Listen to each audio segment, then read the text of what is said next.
Fan Rochester, the sports leader, 95.7 FM and AM 950, The Fan Rochester, an Odyssey sports station.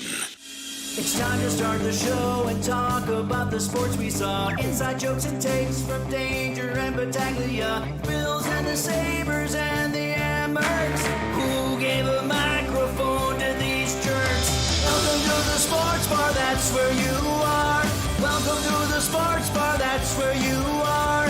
Welcome to the sports bar, that's where you are. With Danger and Battaglia. Hey, hearty good afternoon to you as we welcome you into the Sports Bar. Danger and Battaglia, Rochester's only local sports talk show. Glad you're listening along at 95.7 FM, AM 950, The Fan Rochester, and the free-to-download Odyssey app, our YouTube channel, streaming on Twitch, even on your smart device.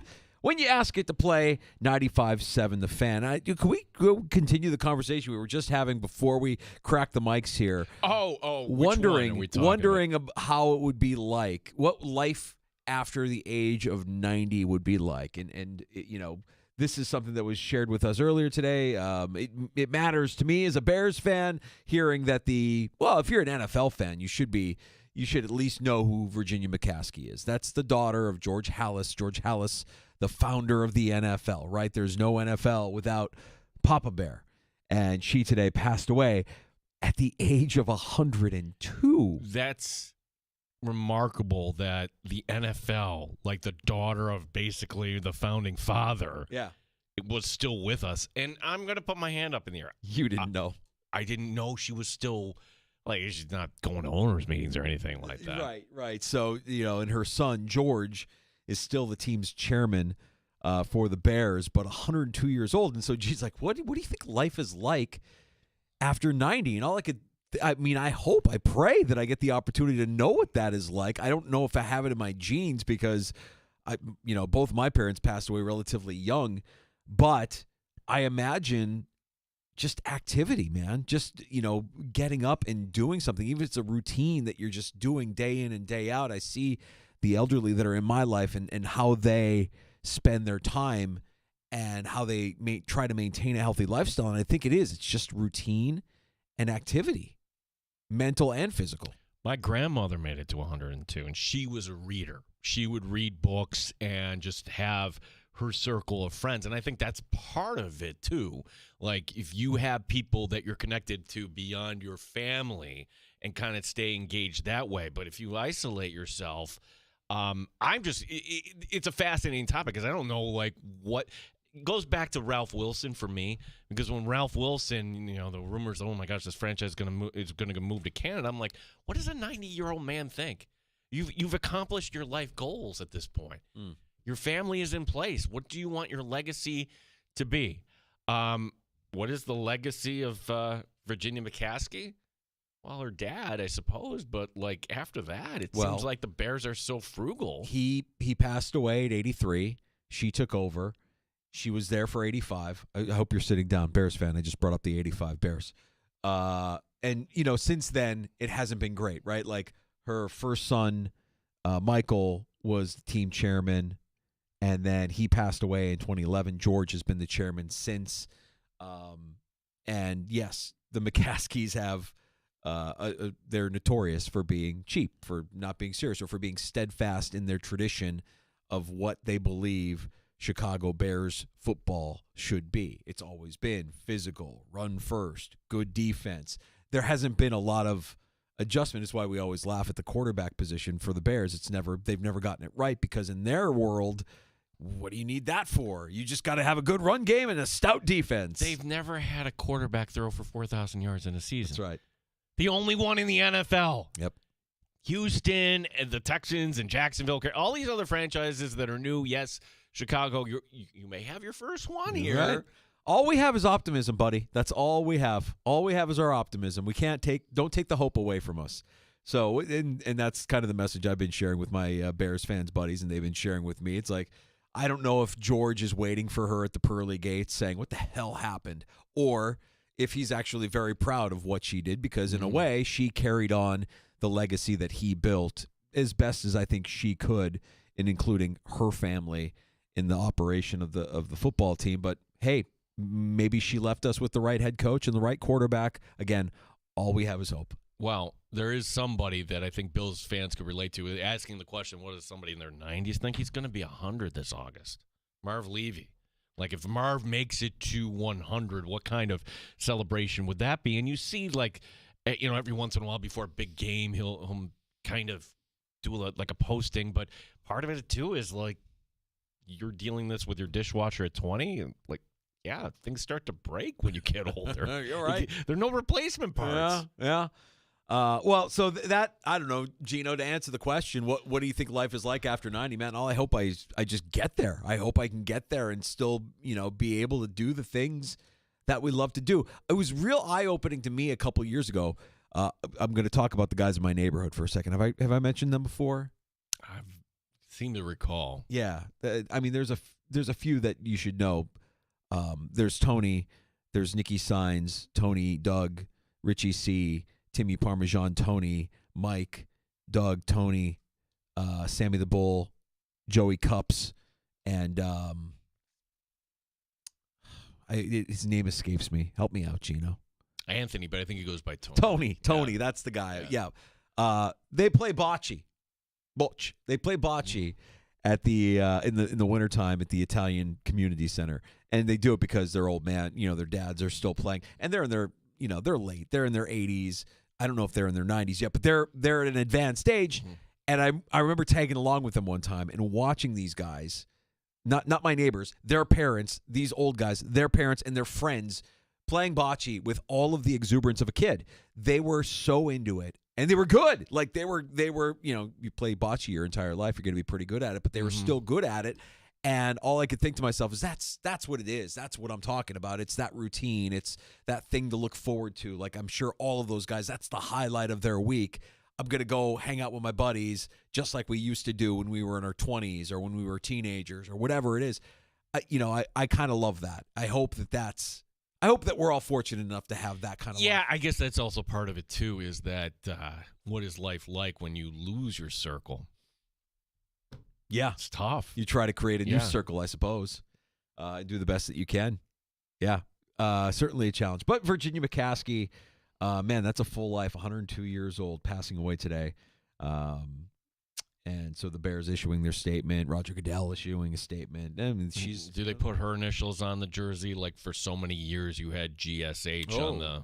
I wonder. They're going to do something, I would figure, for her. GSH is constant. That's not going anywhere, I don't think. I don't know that you would replace that with Virginia, but maybe a patch. Maybe a patch. I could see a patch for the 2025 season, for sure. We've got a great show lined up for you here in the Sports Bar. We're going to check in with Philadelphia Eagles sideline reporter later this afternoon. Devin Caney is making his inaugural visit into the Sports Bar. We'll check in with him at 4:25. Yeah, let's kind of look at Philadelphia because, okay, this is a rematch from 2 years ago, but it's such a different Philadelphia team, starting with Saquon. So what is this matchup? Kellen Moore against Steve Spagnuolo. He won that matchup against Joe Brady. So I'm also curious to know, where's the head of Kellen Moore at? The Saints, does Kellen Moore just kind of stay in New Orleans right after the game, win or lose? Does he go back with the team? How does that all kind of work? Andy Reid and Patrick Mahomes against Vic Fangio as well. Mahomes has gotten the best of Fangio through his career. I'm curious what Fangio throws at Patrick Mahomes with the talent he has on the defensive side of the ball there. That's going to be an interesting thing to watch. Really, to us, I think the coordinators are interesting. Great get there, Danger. Devin Caney, who was the sideline reporter for Philadelphia Eagle Radio, coming up at 4:25. Dan Fates, Buffalo Plus, and 13 Wham Sports stops by the Sports Bar here in about 15, 20 minutes or so, and we'll talk some Buffalo Bills with Fatesy. I could talk 3 hours here on Myles Garrett and why this makes sense, and I'm sure Dan will also be in that, so we'll get Dan's kind of prognostication. What would this trade look like? Put it to you this way, Danger. What if, Garrett was a free agent? There wasn't you didn't have to deal with compensation. We would expect the Bills to get him, right? It almost seems like when you hear, and Zach Gelb had on Myles Garrett, and Myles Garrett talking about Deion Dawkins. Nachos and queso. Okay. That's a staple. I love me a dog for the game as well. But honestly, you go wings? You go wings? Trolling them. They go wings. I'm not a. You I'm don't? not, I've started to dabble more into wings. Actually, it's been more recent, but also have some pizza on deck. Are you a ranch or a blue cheese guy with wings? Blue cheese. Thank you. Yeah, blue cheese. You know, that's a big character flaw for me. If someone says that they are a ranch guy over blue cheese, the fact that you said blue cheese, that, you know what? That may, in my opinion, maybe make you the best pass rusher in the NFL, that you go blue cheese. I'm glad I finally set myself apart. You know? And I'll tell you, I know how this is going to get spun. In Buffalo, they're going to go wild with this, with Bill's Mafia, with wings and blue cheese and all that. Oh, the headline's going to be, Myles Garrett likes wings. Myles Garrett is going to the Buffalo Bills. It's that easy. It can be spun that quickly. Yeah, and also you could be a missing piece for a team. Like, there's teams that are close. They bring you, especially with who they have to go up against in Patrick Mahomes. I think that's so. a missing piece for Hopefully, Buffalo. hopefully be the great equalizer for some of these teams that will knock on the door. How about offensive linemen in this league? Who are some linemen that you go up against that you just know it's going gets to be better. a fight? Let's see. How about Deion Dawkins? Yeah, I can't forget the snowman. I went to college with him, college buddy of mine. I mean, he's exceptional. He doesn't get the praise that he should just because he's playing with a quarterback who's as mobile and as strong, as talented as Josh is. Let's see. I love how you know the You Already Snow part, too. Yeah, you already know. It's a great university. If you want to join, we're welcoming. I was once a dean of You Already Snow University. I know a person that can get you in. No, that's my boy, man. No, I have a lot of respect for him. Yeah. Okay. So, Oh, wow. Myles Garrett is coming to Buffalo. That's basically been confirmed thanks to our buddy Zach Bell. we can go ahead and print the T-shirts. Let's go. Dan Fates, Buffalo Plus 13 Wham, joining us at the bottom of the hour as, we continue to daydream. I'm also, dreaming, if they pull this off, what would that be like? Say it happens, the trade right before free agency starts. They could trade him at any point, and he comes in for Buffalo the first time. I wasn't in Buffalo or working in this business when Jim Kelly came, but I've heard the stories how from the airport down to Buffalo, people were just out there waving their flags. Yeah. And maybe that's because that was such a long, drawn-out process. What could be a comparison? Is Kelly the best comparison to that? I'm trying to think of guys that have come to the Bills that have received that have come with that kind of fanfare. I felt like Mario Williams was a big deal, but I also felt like Mario Williams had a gun to his head and wasn't going to leave Buffalo without signing a free agent deal. Drew Bledsoe probably was because he was a big name quarterback, and they did this big thing at the field house. What about Jerry Rice? I feel like Jerry Rice was not Jerry Rice. I'm sorry, Terrell Owens. I'm sorry. What am I thinking? No, Terrell Owens. I remember where I was when I found out he was becoming a Buffalo Bill. Like that's why it resonates with me. Yeah, that's one of those where my father-in-law called me and no, you're kidding me. You're joking. You're pulling my leg. I'm not. This was like at the dawn of social media. That happened, boom, boom, and people were just kind of stunned. There would be a big run-up to this. That's my point here.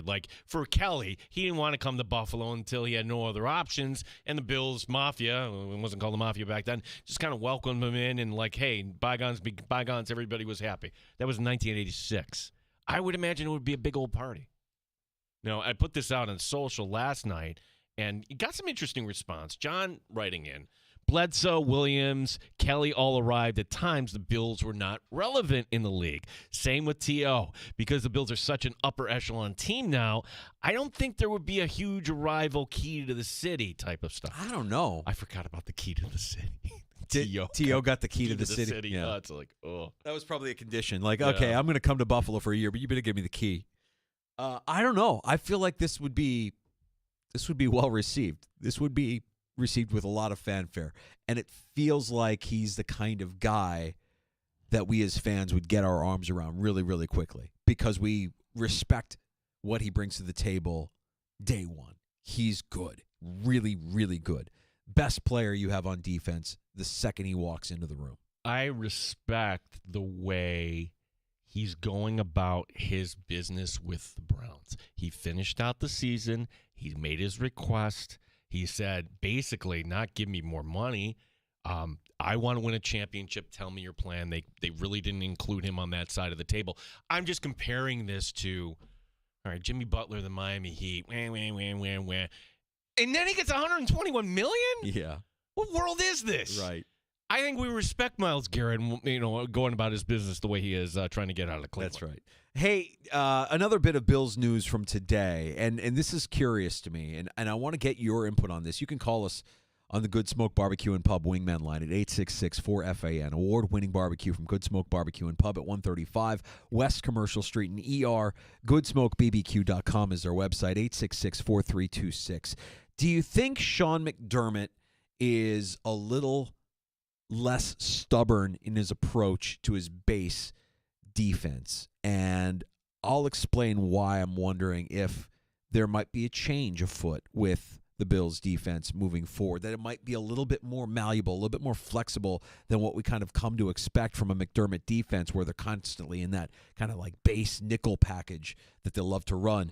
Former Jags and Falcons defensive coordinator Ryan Nielsen is joining the Bills as a senior defensive assistant. All right, so he's got a voice in the room. He's not, a coordinator, but he's got a voice in the room as a senior defensive assistant. He spent 6 seasons with the Saints as a D-line coach. He was co-defensive coordinator. Last year, he was with the Jags. The year before that, he was with the Falcons. And I'm bringing him up because I think it's not completely insignificant that they're making this move. The Jags in 2024 were second in the league in man coverage rate. The Falcons in 2023 were 11th. And back when he was with the Saints, they were 8th in 2022. This is a guy who's run more man coverage than what the Bills do. Now, when the Bills started to play more man in the postseason specifically, when you look at Baltimore, when you look at what they did against Kansas City, and McDermott referenced it at the end of the season press conference, that, hey, sometimes when you're in that zone, it's death by 1,000 paper cuts, and your best course of action is to tighten things up and go man. The Bills, when they were in man this year, were a more efficient defense than they were when they were in zone. The numbers just kind of show it. Now, why would that be? Well, it's the personnel. That's kind of it's not the system, silly. It's the personnel. And when McDermott was running this variation of the Tampa 2, you had the best duo at safety. I know some may argue there, but Poyer and Hyde at their peak, oh my gosh, of course you would want to trick defenses, and you had full trust, and they weren't out of position. And then, well, the skills started to erode, and then you're 6-6 last year, and yes, the Bills pulled it together, but you made the right move here. But Cole Bishop is still the work in progress. Taylor Rapp does some nice things. And on the other side, too, like Christian Benford's really good. Rasul Douglas, you don't have a third corner. So the point being that, all right, if you're just looking at are we going to be able to reload and get, Poyer Hyde 2.0? Probably not. Probably you're better off, particularly against these opponents, danger. Like a Patrick Mahomes who can nickel and paper cuts, whatever you want to say. I'll say nickel and dime their way down the field. It's also interesting that the Bills kind of played man against Lamar Jackson. They had to do that not for Lamar necessarily, but because of Derrick Henry. So in 2024, the Bills' pass defense completion percentage against in man was 55.9%. In zone, it shot up to 73.4. That's not a nothing. That's a quarterback struggling to find their guys wide open in man coverage against the Bills' defense. Yards per attempt was down over a half a yard. Passer rating in man against the Bills' defense was 86.3. Against zone, it was 92.9. They were better in man in 2024 than they were in zone. They were more efficient in man than they were in zone. So I think this hiring, bringing this guy in, at minimum, if you're Bobby Babich and all you really know is Sean McDermott's defense, and you've learned from McDermott during your time in Buffalo, McDermott knows what he knows, but he knows also as the head coach, hey, maybe we need to make this adjustment here and go more man. Here's a guy who can help be that guy for the defense that can help get them in better situations when they are in man and really maximize whether they're in zone or in man. I always kind of you do kind of connect the dots. Can I interest you in Andre Sisco? Andre Sisco? Yeah, played at Syracuse. He's a free agent. It's safety with the Jags. I'm just looking to who this guy might kind of. Well, remember when the Bills played the Jags earlier this year? We had Mia O'Brien from 1010XL in Jacksonville on with us, and she was kind of talking about this guy, the defensive coordinator Nielsen, who's joining the Bills, and it's like, yeah, he kind of rotates guys at every position, and we're kind of like looking at that like. Really? At we talk about the rotation on the defensive line, that's fine, but you're rotating corners, you're rotating safeties, you're rotating everybody. And I don't necessarily think that it worked for Jacksonville. Their defense wasn't anything special this year, but maybe that thought process is something that a guy like Sean McDermott likes. The idea that you're keeping guys, you have the kind of depth that you can keep guys fresh, and in situations you can substitute different players for different packages that you're throwing out there and not see any sort of drop-off in production. I don't know. I think that's interesting, that bringing him in as a senior defensive assistant, I don't know if it's game-changing, but it definitely doesn't feel like a zero to me. No, and for Babbage, too, where we kind of focus on the offense and how that they didn't execute at the end and how Steve Spagnuolo outdid Joe Brady. Bobby Babbage became the first DC to allow 30 points to the Chiefs. Does this put Babbage on a bit of a notice? Like, hey, we love you, we trust you. Mm-hmm. You're going into year 2, but oh, by the way, we have somebody here who has experience as a DC. He's done well for himself so far in the league with the Jags and with the Falcons. Is it that you want to just apply a little bit of pressure, just turn up the, take it from medium to medium high underneath Bobby Babbage a little bit, just to see if it gets him kind of thinking differently about how to approach calling these defenses. I don't know. I think it's interesting. I listen. I'm in favor of anybody that if it's going to improve the coaching staff. Do they really have a spot for him? I'm trying to figure out what is the connection here to Sean McDermott. It doesn't seem to be one. So, other than maybe he reached out, had a cup of coffee, and said, "What do you think?" Yeah, hiring cycle's about to close up, so you got to grab. It's still a land grab. And what do you think of the mustache, though? The mustache is something straight from the 70s and 80s. Ryan Nielsen has this big fluffy mustache. Looks like he could be a cop. Not gonna lie. Yeah. Looks like he could be a cop. That mustache rivals Warren Sharp's mustache. That's what I would say. I'd say he and Warren Sharp have maybe the 2 most iconic mustaches in the game right now. Let's get Dan Fates on next, and we'll get his thoughts on this move by the Buffalo Bills, by Sean McDermott and their defense. We'll also discuss Myles Garrett ad nauseum with Dan Fates, Buffalo Plus, and 13 Wham Sports. Joining us next on The Fan.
course, for most valuable player.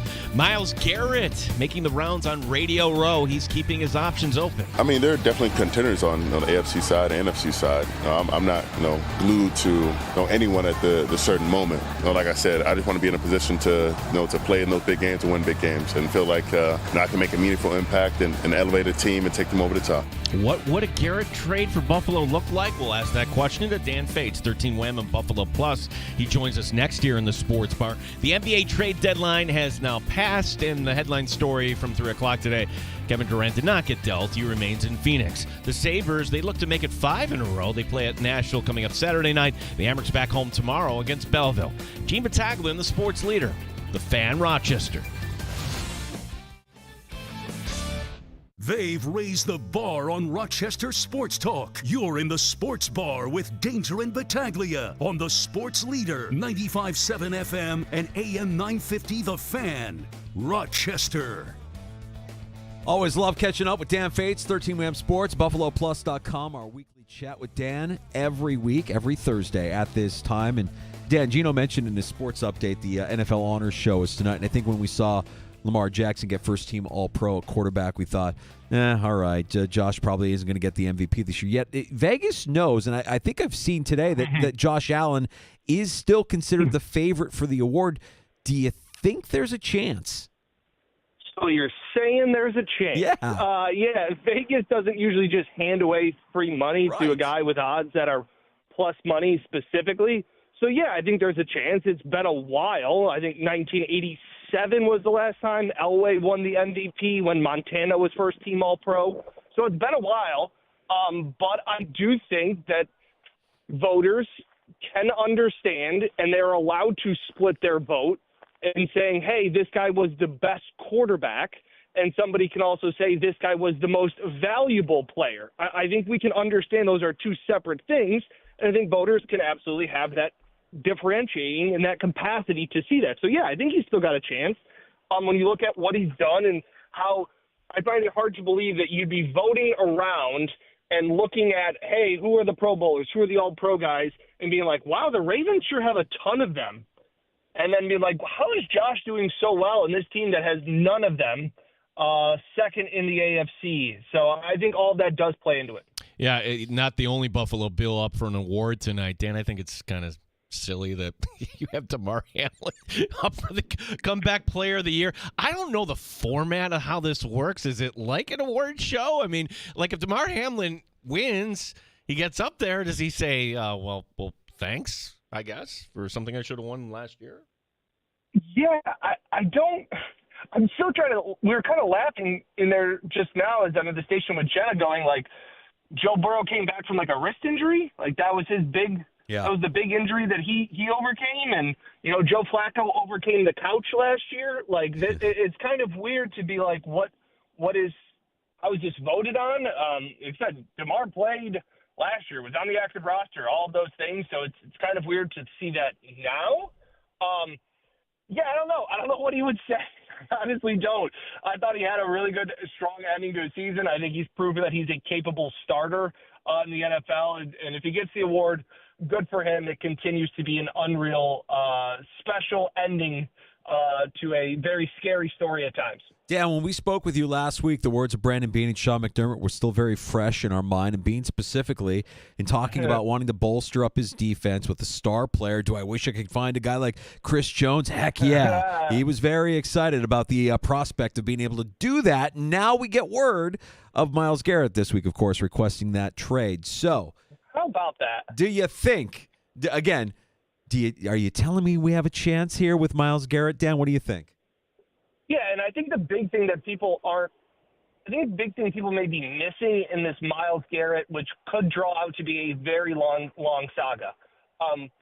Myles has a no trade clause, which is awful for the Browns and is great for Myles Garrett and teams like the Bills, the Eagles, the Chiefs, and things like that.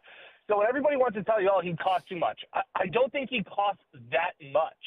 Yeah, and the plus side is, guys, here is that you trading for this player and this contract, you're going to rip it up and make your own. So you're not tied to some team's floor contract like the Browns are very good at. So they do have that flexibility. Now, it costs you extra because you have to trade for the player with draft capital.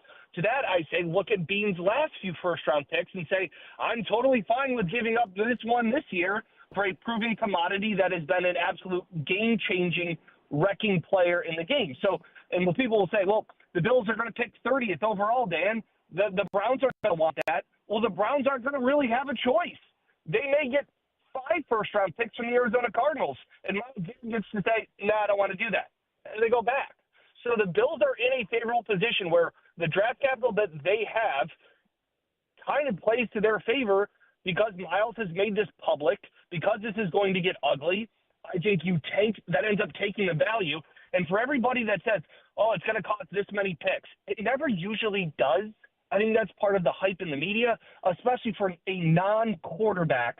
The return for picks is never usually that massive. So I think the Bills are absolutely going to be a strong contender in it, and they should. They should 100% be involved as much as they can. Well, here's where it gets tricky, Dan. And it's funny. I remember our conversation from last week, and you and I were like, yeah, Rams, yes, bleep those picks. And certainly I would be like, okay, 2 firsts and a second done, or whatever you want out of this year's draft, great.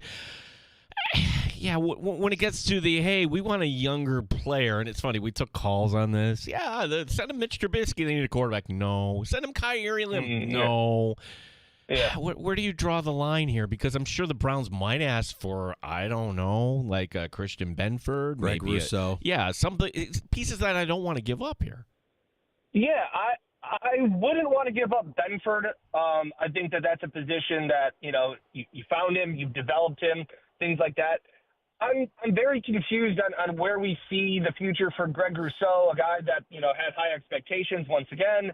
I'm sure he's going to come in next season in the best shape of his life and poised to have a big year. The problem I think the Bills are going to have with Greg Rousseau is that he's going to hit the market extremely young. Like, he's going to hit the market 24, 25 as what teams are going to view as a young, up-and-coming pass rusher.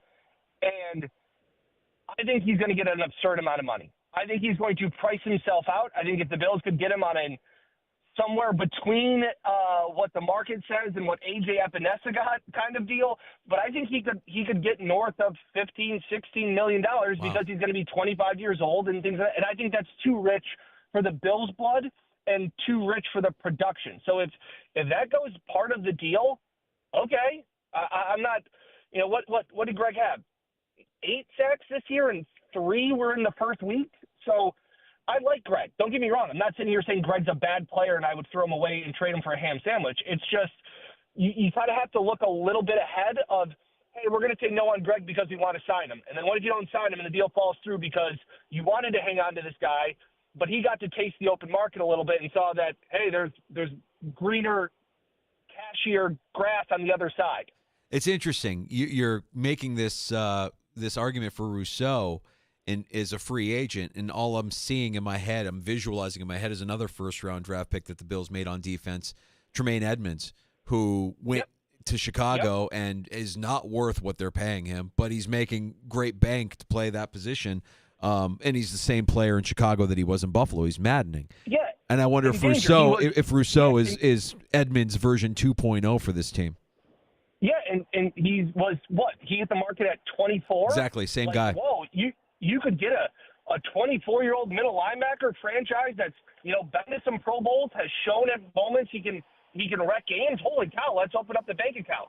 And the Bills may see that as, like I said, I think they saw the replacement, whether it was going to be, Terrell Bernard or something like that. I saw that one coming because, again, a guy like Tremaine Edmonds with that freak ability don't pop up that often at that young of an age.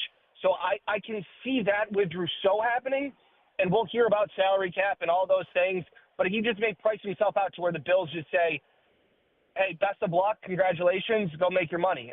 So I wouldn't want Rousseau to hold up a deal when you could get Myles Garrett still with 2 to 3 more years left in his prime. If I go back to last year's trade deadline, and it was exactly the deadline, but I remember the Jets making the move for Devontae Adams, and it was like, okay, we need to get somebody, and it wasn't like the top prize. It was Amari Cooper, and I thought it was a nice fit, and that worked out. drawing an analogy here because there's a lot of factors that go into whether the Bills can land Myles Garrett, and some of them are beyond their control. There's another name, another player that said, "Hey, it's either a contract or deal me." As a consolation, would you be kind of poking around on Trey Hendrickson from the Bengals, Dan?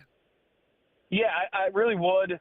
I got 5 guys. I like Hendrickson to see what the Bengals got to pay a lot of people. They got to pay a ton of guys coming up. They're a historically cheap franchise. So I would kick the tires around on Hendrickson. I'd kick the tires around on Max Crosby. I know he wants to win. He's an absolute freak. I was already checking in with my friend in Pittsburgh about what's the likelihood that TJ Watt could get traded. The Steelers got to make some changes. They've kind of got to reset the defense. And you look at around saying, hey, the Bills could. There are guys. I would even call Dallas and say, what's the price for Micah Parsons? Another young player, hasn't gotten paid. You get to write your own contract with him. Those are things. And for as much as Bean said, I get it. These guys don't pop up all the time. But when they do, you kind of have to strike when the iron's hot. And if I'm the Browns, I would want to make a move with Myles before all of a sudden the waters get saturated with Crosby. Hey, TJ Watt's on the market. Well, okay, I don't want to give you that for Myles because I could give only this for TJ. And all of a sudden you're stuck less and less. So I think there's about 5 or 6 guys that are top-tier, game-changing players that give offensive coordinators nightmares that are out there that the Bills could make a play on. They'd have to get creative, but they could work it with the cap. They could work it with a new contract. I've already been joking around, like, you do kind of have Josh Allen as a piggy bank and restructure his contract whenever you want and free up as much salary cap as you want. So all those play in there. I would absolutely kick the tires on Hendrickson for the back-to-back years that he's had. He's a little bit older. TJ Watt's a little bit older. But I think that's a big need. Bean talks about you never one player away. It's a dangerous mindset to be in, which I somewhat agree on. Yeah. But then he kind of contradicts himself by saying these games come down to one play. They come down to 1 inch. They come down to 1 inch. Chris Jones is the type of guy that makes those one play. Yeah. Like, those are the guys that you need to make that play. So whether you go and get him, Vaughn was that guy. We never got to see what he would have done in the playoffs. He got injured the first year. He was making those plays early on. I just hope Bean's not, gun shy to make another move just because of an injury that popped up and kind of soiled the Vaughn deal. Yeah, and I wonder with the team that does end up acquiring Myles Garrett, or if he stays with the Browns, if there is a sense of urgency to get a deal done before Micah Parsons gets a deal done, because Micah Parsons will reset the market, and you're going to end up having to pay more for an older player in Garrett when it's all said and done after the Parsons deal. Absolutely. And like I said, I don't know what the Cowboys are doing. They are a circus, and if Micah goes the Myles Garrett route and says, I want to win, I want to go to a contender, I want to play, and all this stuff, and are they – obviously they paid Dak all the money with that, but I don't know. It's just things can go south quickly when you have players that are unhappy with franchises, with front offices, with the direction of the team. I agree that Bean says that these guys just don't pop up often, but sometimes they do. and there could be a couple of names. Like I said, Max Crosby's around Radio Row right now saying he wants to win, saying he's not against staying with Las Vegas, but he wants to win. And he said today with Kay Adams that he doesn't want to just be a part of the Chiefs. He wants to build something and help take a team over the top. So I would call Las Vegas and see what Max Crosby is and call Tomlin and see, hey, what's the price for TJ? Things like that. I would. Yeah, that's interesting stuff. Dan Fates 13 Wham is our guest. Do we have a read on the possibility that the Browns are like, no, you're under contract, you're with us, and we'll see you coming up in August? Like, what's the possibility this could get really, really ugly, Dan? I think it's going to get really, really ugly because I think that when it got public, when Myles goes out and takes the shot at the GM, when Andrew Berry says, he wants to go from Cleveland to Canton, and then in Myles' statement he goes, I want to go from Cleveland to a Super Bowl. Like, that's a shot. Like, we're not getting along. And to make it public makes everything all messy. Say what you want about the Stephon Diggs deal. Yeah, there were whispers, But Diggs never came out and said anything, and never took shots at the team and the fact of not being able to win. So, look, could the Browns absolutely hold on to him and say, hey, this is what it is. You're under contract. But so then they're a one-win team and their best player is not on the field and they don't have a quarterback and everything that they're just a complete dumpster fire and a poorly run organization. They're already one of the laughing stocks of the league. How much worse can it get? Well, when your best player is sitting out in sweatpants going, yeah, I just don't really want to play for you guys. Why would I beat up my body? I'll hit free agency then, and then I'll go do my own thing. So I really feel like the Browns are in a lose-lose situation because they're not going to get they're going to get 25 cents on the dollar for Myles Garrett now because this is going to get ugly. But sure, they could say, we don't want to give it to anybody. Okay, then you're only harming yourself in the mix.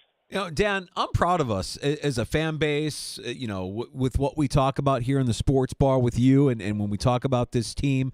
I think we all have a clear understanding that what the Bills actually need isn't a wide receiver coming out of Los Angeles and Cooper Kupp. I mean, to hear almost simultaneously with Myles Garrett news that we get Cooper Kupp, being told that he's going to be shopped around by the Rams.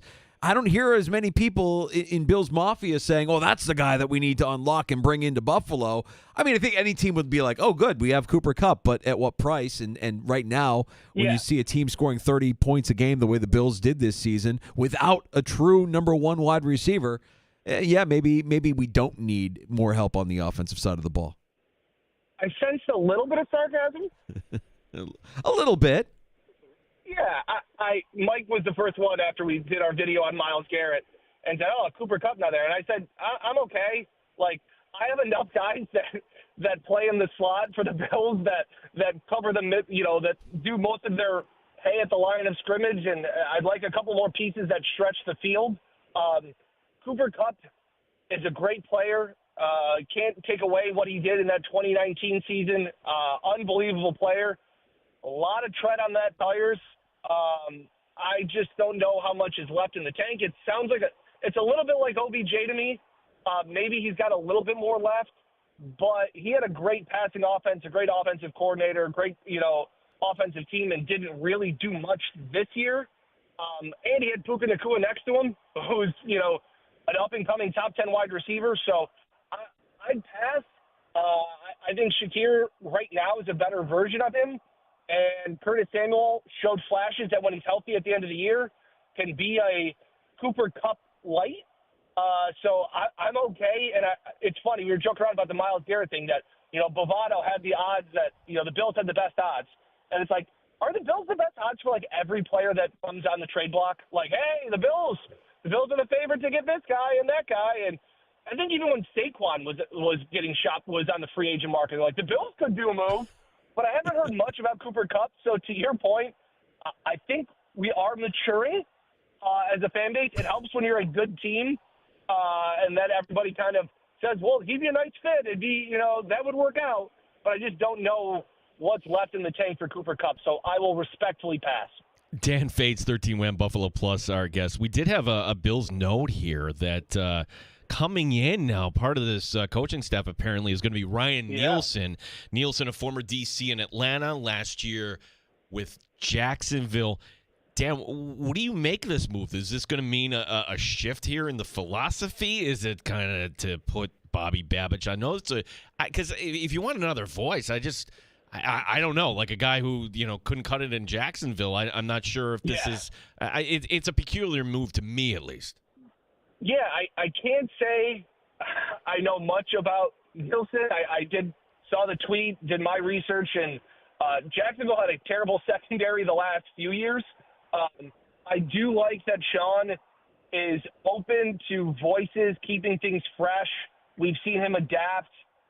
We've seen Bobby, grow in that role. But maybe this is more of a shift of maybe he's going to be more of the specialized passing game coordinator. I don't know. Does he help the secondary? I'm not exactly sure, but I don't hate bringing in voices that, are fresh and new to kind of keep things going. So we'll see. The Bills changed a lot. They blitzed more against Baltimore than they did all year. They got more pressure on Lamar. They played more man coverage. As Sean said, it didn't go well against the Chiefs. But the days of saying Sean sits in the soft cover 2 and plays zone the entire game, that's a tired argument, and anybody that says that as a knock against Sean McDermott doesn't really know what they're talking about when they come to criticizing Sean. Well, that's what this is, right? I mean, like, this feels like the continued evolution of a head coach who wants to get more experience in the building, more guys in the building that can keep their hands involved in the defense so he can free his hands up for other things like, you know, making sure James Cook is out there the final drive of the game. I know this about Nielsen. Last year, the Jags were second in man coverage rate. And I also know this about the Buffalo Bills in 2024. They were more efficient when they ran man coverage defense versus zone. And zone is still the primary. It's still the base. But they weren't bad in man coverage this year. Maybe he unlocks a little bit more of that. And maybe it's just a little bit of philosophy. Maybe that's something that he can get in Bobby's ear about, hey, when you play man, we got to do this behind it. Things like that, little stuff, I'm all for it. I think Sean has shown his ability to adapt.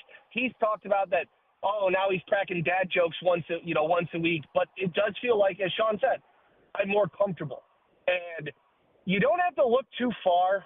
For everybody that thinks that Sean's on the hot seat, I know I always seem like I'm the Sean apologist, but I don't know if, besides him and Andy Reid, there's any more coaches that are more comfortable and more safe.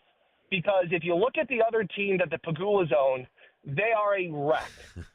And their coach seems checked out. And I like Lindy, but, man, do they have tons of issues on that other team. And I don't think at any time soon Terry wants to go having to find another head coach to his team that's actually very successful and is in a championship window. Dan, last one for me, and it's about the Hall of Famer that works at 13 Wham. How is he doing with his childhood team in the Super Bowl, Mike Catalana and the Eagles? What's his pick there? Is he thinking with his heart, his head? Give us kind of the feeling there. He's changed. When it was the conference weekend, he said the Eagles were going to win over the Rams, and then he said. He goes, the Bills will be favored, obviously, and he goes, I think the Bills. He goes, I'll pick the Bills over the Eagles because I really do think they have the better coach and the better quarterback. And now he's like, that never would have been the case. The offensive line and defensive line would have dominated. So now he's fully swung back to, the Eagles and the Go Birds, So he's fully into his Philly now. I still have a hard time. We talk about it all the time. I look at games and I go, who has the advantage at head coach and who has the advantage at quarterback? And to me, it's the Chiefs.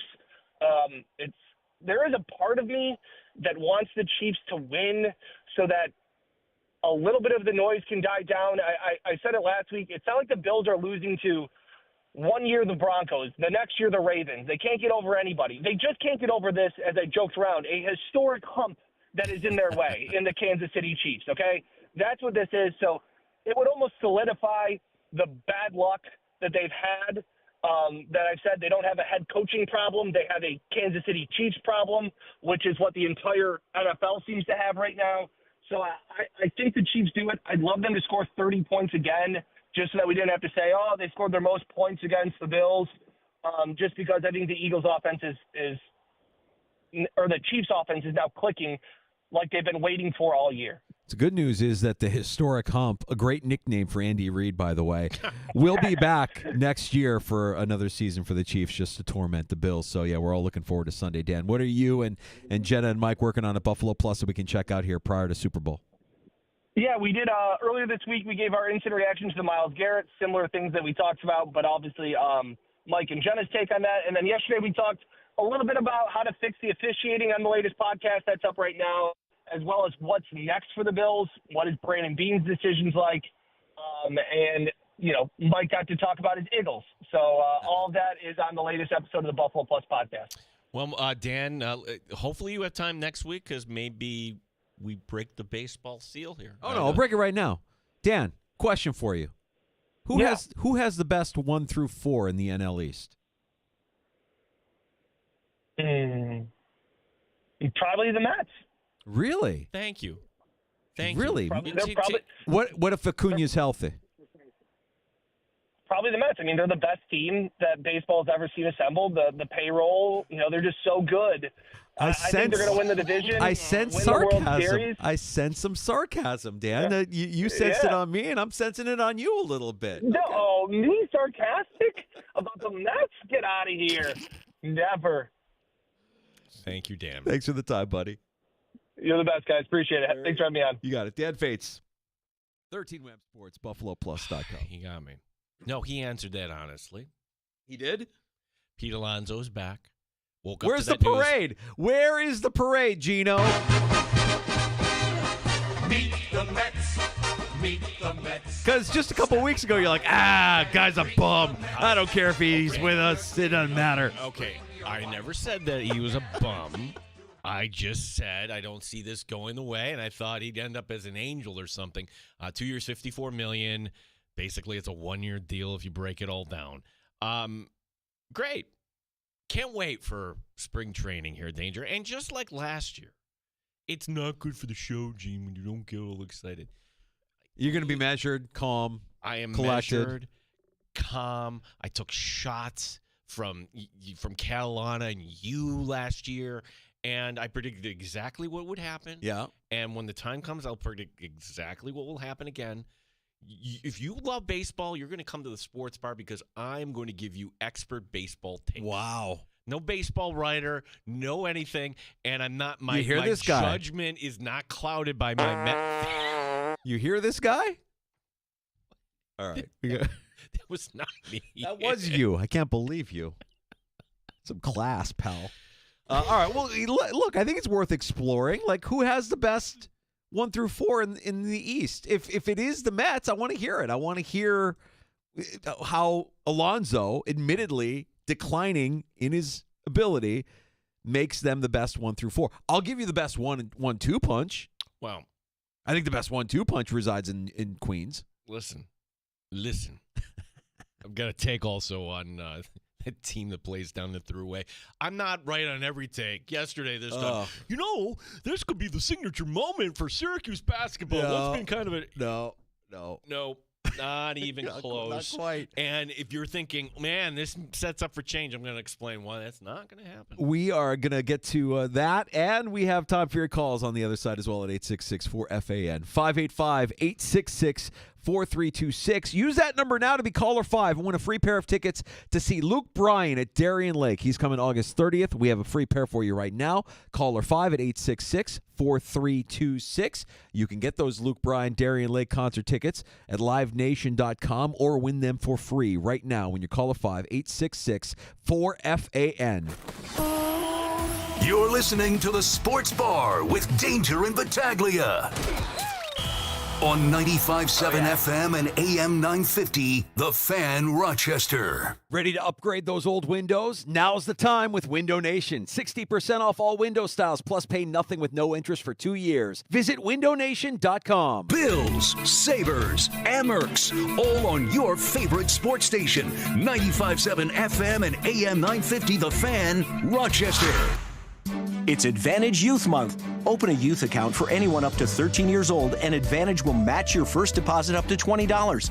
With a high-yield savings account, you can earn 3% up to $10,000. Oh yeah, and good grades pay out every June. We're a proud sponsor of the Rochester Amerks Kids Club, kicking off this month. Get your child or grandchild savings started today. Go to AdvantageFCU.org. Membership subject to eligibility. See website for details. Smart banking. Still getting around to that fix on your car?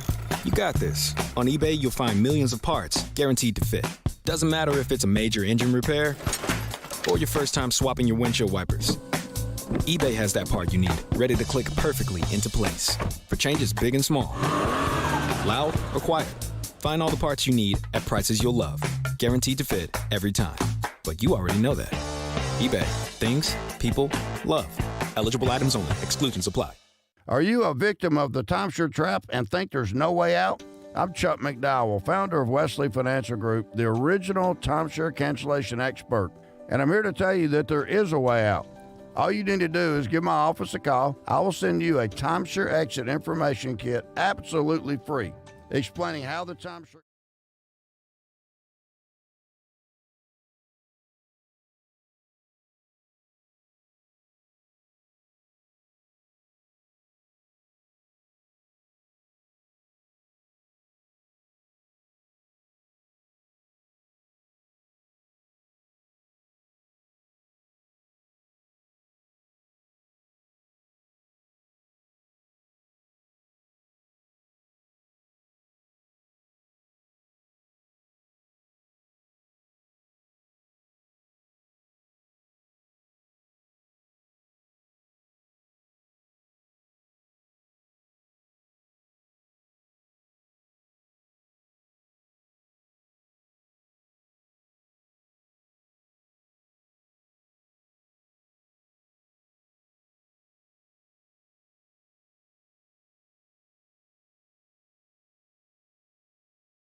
WNIBF Rochester, the sports leader. 95.7 FM and AM 950. The Fan, Rochester.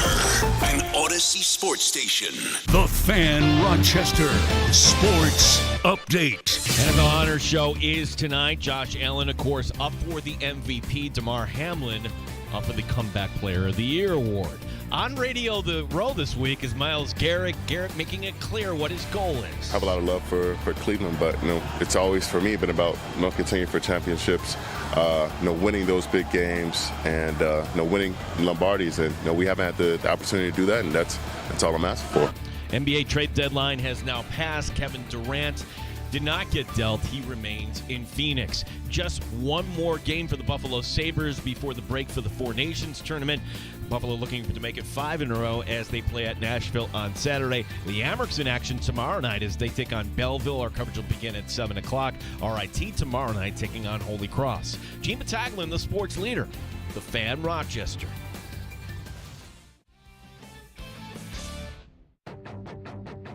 The Sports Bar with Danger and Battaglia. Myles Garrett did it. I have a lot of love for Cleveland, but it's always for me been about continuing for championships. Mike Danger. I think you should absolutely empty out your resources for a player like Myles Garrett. If he's available, you go get him. Go get him. What's it going to take to get Myles Garrett out of Cleveland and to the Buffalo Bills? Gene Battaglia. I'm just excited. Woo-hoo! That's how I feel. I'm salivating over the idea that Myles Garrett is available for the right price. The NFL honors tonight. Super Bowl 59, it is the Eagles versus the Chiefs. I'm going with the Chiefs in this game. I can't bet against them. I like Kansas City to win the game. The NBA trade deadline. Pete Alonso! Oh, thank you! Thank you! Thank you! 95.7 FM and AM 950 The Fan, Rochester.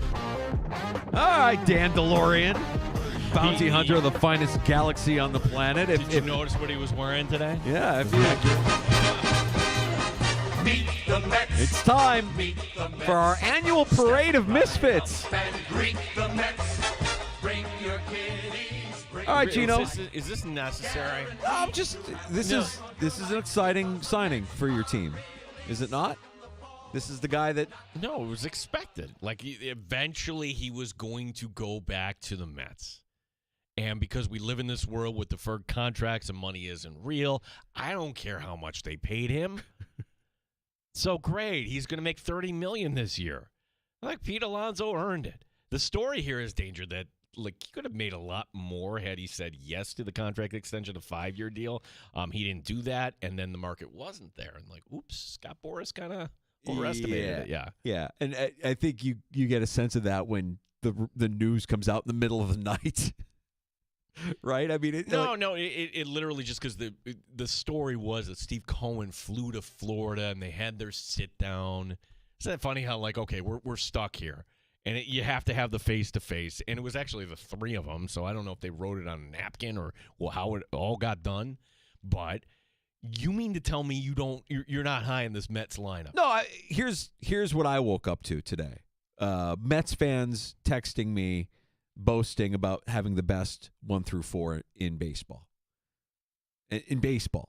That's what I've been dealing with this morning. Baseball? Okay, show me your phone. There's not a single Met fan that would say, who said this? Honestly. It's a Met fan friend of mine from Long Island who, this morning, I'll read it to you. I have it right here. Because Mookie Betts, Freddie Freeman, Teoscar Hernandez, and then Shohei. Sorry, no, it's not. See right there? Best 1 through 4 in baseball. Okay, that's silly. That's misfitting. That's silly. Misfitting. I can't defend that. But the best 1 through 4 in the NL East, yes, that's. I'll say best 1, 2. Who has a better 1 through 4? I kind of like what the Braves have with Acuna when he's healthy, and I kind of like what the Phillies have. Not healthy. All right, Maybe at the end of next year. So the balance that the Phillies have there with Schwarber, Turner, Harper, Bohm, left, right. Stop. Bohm. It's a problem. Bohm. No. Bohm is like if they got a legit cleanup hitter. All right, but and if we're comparing the 1 through 4. How does Philly fan feel about Trey Turner? Come on. Get out of here with that. If you're talking 1 through 4, I think when you're talking about Alonso's kind of declining skills, Vientos is fine. I like the balance of Philly, and I think when Acuna returns, their top 4 looks like the most formidable in Atlanta. Yeah. So, tell me, Gino, does the divorce get uglier here as Alonso continues to kind of slide here, as his decline kind of continues, or will the Mets trade him at the deadline if they're out of contention? What happens here? Tell me how this year ends, because your prediction last year was spot on. I know it came later in the season, and we're still really early. I mean, it's early February, but can you tell me how this year ends? Because it feels like the cycle for the Mets. You have a goofy season with moderate success, and then it's followed usually by reality setting in the following year. You're just kind of trying to poke me a little bit. And I think it's funny how you, miserable Chicago fan, bonds with miserable Philadelphia fan. Like, if anything, Met fan and Bills fan, we invent our own fun. Okay, you're going to, make fun of us because of Grimace? Guess what? You don't own that. We do. We leaned into it. Oh, you can't have it both ways. It's fantastic. Full disclosure, had the Mets actually gotten the World Series, something I've never done because every other show does this, but now that we have cameras in the studio, I was going to dress up as Grimace for Halloween. I know. That would have been fun. Yeah. That would have been fun. What will you dress up for Halloween this year when the Mets are in the World Series? Maybe Grimace. I'll still be Grimace. All right. Very good. You're just trying to, no, stop being mean and let me enjoy this. You're being mean. You understand where it all comes from, though. This is what I woke up to. I woke up to misfits in my phones telling me that they have the best 1 through 4. And I'm like, you got to be out of your mind. Are you kidding me? Maybe in baseball, by the way. In baseball, I'm like, okay, everybody settle down. Okay, let me just see, just to make sure. Dodgers projected, because honestly, I kind of blocked this team. You don't want to think. Don't look at it, man. It's only going to hurt. No, it's come on. I had this right. I just had the order mixed up. Shohei's your leadoff. Yep. Mookie's second. Yep. Freddie Freeman. Teoscar Hernandez. Not bad. Okay, to kind of review. Hall of Famer, and Teoscar Hernandez, one of the best cleanup guys in the game. Yeah. That's not comparable. Who's getting past that? That's what I got to know. I mean, what stroke of luck happens when you get past that? Oh, a little bit of breaking news since we're talking baseball. Ow! It really hit me. I didn't know it was coming back that far. Sources have told me that the LA Dodgers have just signed Myles Garrett. Damn it. He would look good as a Buffalo Bill, but the Dodgers scooped him up. They're getting everybody this offseason. Well, it's not breaking news. This is Rob Manfred sitting down and talking here. Tell me if you, the sports bar listener, can see right through this. Rob Manfred says Major League Baseball fans are concerned over the lack of a salary cap. Oh, yeah. Are the fans concerned? The fans are concerned. Really? Because of the Dodgers. This is an issue we need to be vigilant on. We need to pay attention to it and determine whether things can be done to allay those concerns, make sure we have a competitive and healthy game moving forward. What happens with Major League Baseball players if they get to a point where they install a salary cap? How long is that strike? How long would that collective bargaining agreement negotiation Are you kidding me? This is like going back to 1994. It would be brutal. It would be brutal. So it's like, are you willing to just sit out a few years for the sake of, finger quotes, competitive balance? Here's the problem with baseball. They have a system. It's a soft cap right now. And if you go over it, you pay the tax. But teams, I'm looking at you, Pittsburgh. I'm looking at Baltimore, too. Hey, spend some dollars here. Like teams, Cincinnati for sure. They're just concerned about, their margins and they pocket whatever. You can easily be doing this. Right. The Padres, without a major local TV deal approved, that you can go spend money and be competitive. I digress. So, yeah, Manfred just kind of floating, just that trial balloon, throwing that trial balloon out there. Let's blame the fans. Dodgers. Yeah, it's the fans. The fans are not happy with this super team. Sure, it has nothing to do with. I'm sure Manfred spends most of his time discussing with fans how the game could be better. I'm sure that's what he does with his free time. It's part of his job. It's part of his duty as commissioner of the game. He spends a lot of time talking to fans. Or, God, hear me out. Do you think he talks to owners more than he might talk to fans? Yeah. I guess he works for the owners, so maybe he's spending a little bit more time talking to them. See, probably there was a day, Danger, where the commissioner was right in the middle of things, and I'm the commissioner, and I'm going to do what's right for the game of baseball. I'm A. Bartlett Giamatti, and yeah, that changed when legitimately an owner took over as commissioner, Bud Selig. Yeah. Okay, that's the end of that. We write the checks. We are the commissioner. 2 years before Syracuse won the national championship, talking hoops here. I mean, they were a mess. They were an NIT team. They were in a downward spiral, and you were thinking, all right, is this it for Jim Boeheim? This is circa 2000, right? Well, Carmelo Anthony shows up, and the team won its only national championship under Boeheim. Look, in all the years under Boeheim, and look, as far as shows that give criticism and look back, we're probably right at the top. But you can say this safely. There was never a team as bad as the one SU was putting out now. It was unwatchable against Duke. And guess what? They've been unwatchable this year. Well, the question is, Danger, will now history repeat itself next season because the promise is there? Carmelo's son is on his way. That's why you can't get rid of Autry here. He's staying. Kyan Anthony shows up. What if this is a turnaround? Will he draw others in? I hesitate to say that it's going to make a difference because I don't know who stays and who goes with the way college athletics is right now, right? Like, you don't know what you're going to have next year to put around him, how many of the kids that you have on this team now actually want to be on this team next year, and how, is Autry a part of that? I would imagine he probably is. I don't know. My takeaway was Duke is slipping. They couldn't even beat Syracuse by 30 last night. What's wrong with them? Stop. Is Duke okay? God, a little close for my liking. That's something to look forward to, but I don't know that it's apples to apples. I mean, he's considered the best shooting guard prospect right now.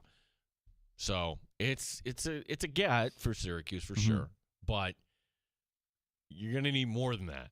That bloodline, when you're Syracuse, it's strong, man. Like, where's Donovan McNabb have any kids to play football? Because I wonder. You go to Syracuse, your kids are going to Syracuse. It's going to continue on and on and on. The tradition will continue, and Carmelo Anthony's son no different. That's exciting, but do you get rid of Autry because this is the worst season that we've seen in our lifetime from Syracuse? I don't know if you can, and I don't know how involved is Jim Boeheim still, because is Jim Boeheim secretly behind the scenes, kind of like wringing his hands, like, well, wish you had me back, don't you? I don't know. It's a different sport now, man. It's a different game altogether. It's funny how there's one guy left from that whole era, and he's going to be in the spotlight Friday night. I'm talking about Patino. Like, Patino, the fact that he's the last guy, and he's got a real shot at the Final Four this year. He really does.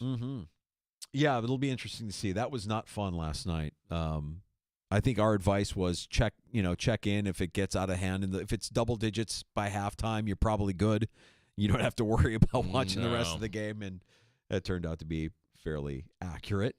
We're going to check in with the Philadelphia Eagles next. Eagles sideline reporter Devin Caney. Now, we have to find out, is she in New Orleans? Do we know if she's there? I will ask her. She's part of the WIP morning show, so I'd have to think. I don't know if the IP morning show is there, though. I think the midday show, I think Gilio is there. I know Spike is there. I don't know if the morning show is there. Maybe she's there for the game on Sunday as a sideline reporter, but is the local network covering? I don't think that they are because it's a Westwood one. I have so many questions, but no. You're allowed to that's why Brownie and Eric Wood would have been on the call, but only in Buffalo. So she will be on the call Sunday, but only in Philadelphia. Yeah, so she'll be there on the sideline of the Super Bowl. So who's the like, if Rochester is to Buffalo, Philadelphia is, was it the Scranton? Like, Scranton can't pick up the game. That's what you're got asking, you. So. Okay.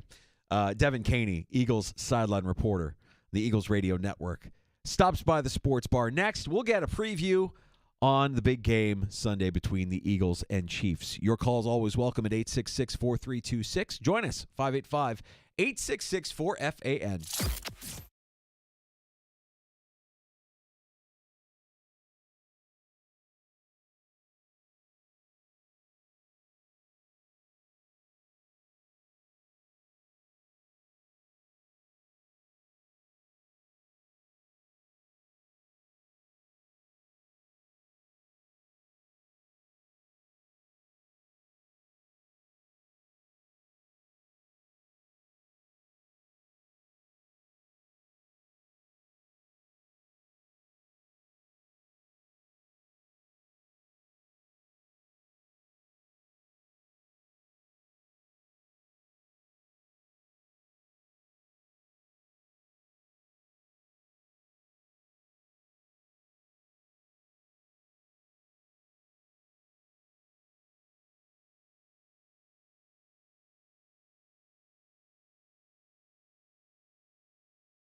update. On the docket tonight, the NFL Honors Show. Josh Allen, of course, one of the nominees here for Most Valuable Player. Myles Garrett making the rounds on Radio Row. Garrett says he's keeping his options open. I mean, there are definitely contenders on the AFC side and NFC side. I'm not, glued to anyone at the certain moment. Like I said, I just want to be in a position to, to play in those big games and win big games, and feel like I can make a meaningful impact and elevate a team and take them over the top. Devin Caney, WIP and Eagles sideline reporter. She joins us next here in the Sports Bar. NBA trade deadline has now passed. Kevin Durant does not get dealt. He remains in Phoenix. The Buffalo Sabres, they look to make it 5 in a row. They play at Nashville on Saturday. The Amerks are back home tomorrow night against Belleville. Gene Battaglia, the sports leader, 95.7 FM and AM 950, The Fan, Rochester. Neat or on the rocks? It's the Sports Bar with Danger and Battaglia on the Sports Leader, 95.7 FM and AM 950 The Fan, Rochester. Back in the Sports Bar, it's Danger and Battaglia. Let's head to Philly and check in with Eagles sideline reporter, WIP Philadelphia's Devin Caney. Good with her time and joining us now in the Sports Bar. Devin, what's been the number one topic of conversation here leading up to Sunday's game? I mean, we've seen this matchup before. It's different this year. Has it been Saquon? Is he the kind of like the main topic of conversation as you get ready for Sunday? Well, certainly Saquon and the Eagles' just dominant run game as a whole on offense throughout the entire season. Also, hi, guys. Thank you for having me. Nice to meet you over the airwaves. But I also think there's a lot to be said for the Eagles' defense and how much it's improved. Now, the Eagles' defense was good in 2022 in Super Bowl 57 when they faced the Chiefs. It was terrible, however, in that game, especially in the second half. If you remember, the Eagles had a 10-point lead in the first half. Patrick Mahomes walked into the locker room at halftime looking pretty hobbled back in 2022. And then, the Chiefs did what the Chiefs continue to do and why they're scary. And they came back in the second half, and Patrick Mahomes did Mahomes things and came back to win it. But there was also, a bad call on cornerback James Bradbury. Our defense allowed the Chiefs offense to perform in the 98th percentile of efficiency, which is just crazy. This year, the Eagles have the best passing defense in the league. They have one of the best rushing defenses in the league. And if you look back to 2020, when the Bucs beat Patrick Mahomes and the Chiefs, they did that mostly by pressuring Mahomes a actually record-setting amount of times. They pressured him 29 times. So I think a really key matchup, aside from Saquon Barkley against that Chiefs run defense, is going to be Jalen Carter on the Eagles defense against Patrick Mahomes and really seeing if he can get a lot of pressure on Mahomes throughout the game.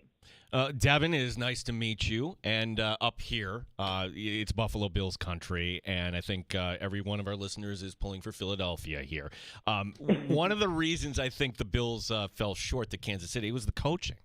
Steve Spagnuolo did a number on Joe Brady.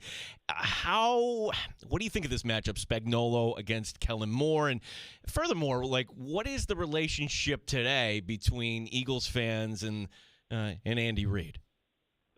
Yeah, it's interesting because when they first faced each other, the Chiefs and the Eagles in 2022 in the Super Bowl, it was, Andy Reid, we have to appreciate what he did here in Philadelphia. And I will say, I think the relationship is still mostly positive. But I'll also say my personal opinion, I think there's a line between, understanding and respecting what Andy Reid was able to accomplish here in Philadelphia. He brought the team to multiple NFC championships. He brought the team to its first Super Bowl, even though they didn't win. For me, I'd be lying if I told you guys that I was okay with the fact that after he left, he went and built a dynasty elsewhere, So I think it's still positive, but the talk definitely hasn't been, as much focusing. I think everyone knows he's a great coach, but it's not oh, man, we really appreciate Andy Reid because he's already beaten the Eagles several times in recent years, including in Super Bowl 57. And I think now we have more faith in Sirianni as a head coach because I do think you mentioned the Bills were outcoached in the AFC Championship game. I think Nick Sirianni and that Eagles coaching staff was completely in over their heads in Super Bowl 57. You know, you had an extremely young coaching staff. All of them were in the Super Bowl for the very first time. And I think that Nick Sirianni especially has matured greatly. And then you look at the coordinators. Kellen Moore hasn't, been OC in a Super Bowl, but Vic Fangio has certainly been around the block. You know, he knows the way the way things go. They know what to do now with that longer halftime. They know that they need to make adjustments, which they noted they hadn't the last time around. So I think it's more of an even coaching matchup, but I'm not disrespecting Andy Reid. I do understand all that he's accomplished, and it's impressive. So, Devin, talking about those Eagles coordinators that you just mentioned, I have concerns about both of them for different reasons. One, Kellen Moore is going to be the Saints head coach when the Super Bowl is over, and I'm wondering how distracted that has made him through this process, something he hasn't been through before. And then with Vic Fangio, I mean, it's clear that he was important to their success this year when you look at the defense last year, which was a disaster, versus what Fangio has been able to do with the same talent this year. It's quite a remarkable turnaround. He is, however, if I'm not mistaken, 0-8 against Patrick Mahomes as far as Mahomes versus Fangio defenses or Fangio teams. What do you think of these two guys here in this situation, and what's Fangio's ultimate weapon going to be? Is it Carter for trying to stop Mahomes? Is it the secondary? You've got some good linebackers as well on that defense. I mean, it's been pretty remarkable to see what the Philly defense has become this season. Yeah, no, it really has. I'll first go back to what you mentioned about Kellen Moore. I really don't like that the league allows coordinators and candidates to be interviewed for potential openings, whether it's head coaching or not, before the season ends. I just think that they should make it a blanket rule where they can't be contacted. No coach can be contacted until every single team is done, because you guys might not remember this. It is a sore subject here in Philadelphia. Like I mentioned, the defense completely collapsed back in 2022 in Super Bowl 57. Jonathan Gannon had, and now we didn't know it at the time, but Jonathan Gannon had already secured the head coaching job of the Arizona Cardinals. So it is kind of weirdly ironic that now, they're back in the Super Bowl and Kellen Moore has been interviewing, looking like he's going to, take that Saints head coaching job, and it's being played in that same city. So Howie Roseman turned to Jonathan Gannon after the Super Bowl and literally said, just don't get on the plane. Just stay here. It's fine. I don't like how distracting it is, because I think no matter how much you say it's not a distraction, it's not a distraction. Anyone who's a human knows that if you have a job interview or a potentially new job lined up, it's going to be on your mind at least a little bit. So that does concern me, but I think he's, gotten the bulk of the interviews out of the way, and hopefully he can lock in, and maybe it's about proving that they chose the right guy at this point, right? Because he's not trying to prove that he is the right guy. It seems like the Saints are pretty set on Kellen Moore. For Vic Fangio, yeah, you mentioned that 0-8 stat. We've heard that a lot here in Philadelphia recently. I think it has to be taken with a grain of salt, because for some of those games, he was just the defensive coordinator, and for teams that didn't have a really great defense, but also he's not controlling the offense. You can't win games if you don't have a good quarterback or good options for the quarterback to get the ball to. And other games, I believe it was when he was head coach of the Broncos. Yeah. Again, you're only as good as the talent on your roster. So I just think that we need to take that stat with a grain of salt, because Vic Fangio, what he has done with this defense this season has been incredible. I think a lot of credit can be given to Howie Roseman, the Eagles GM, for drafting these young guys like Quinyon Mitchell, Cooper DeJean, who come in their rookie years and are playing like they've been around the league for a decade. They're playing like seasoned vets. They're locking down stud receivers week after week. It's really impressive and incredible to see. But I think the credit needs to go to Vic Fangio for players like Zach Bond. You mentioned the Eagles linebackers. There are several players on this Eagles, especially on this Eagles defense, where they signed in free agency this past offseason, but it was kind of like a prove-it type year. Zach Bond in particular is a really great example. He played for the Saints before, was a good player, but nothing, outstanding.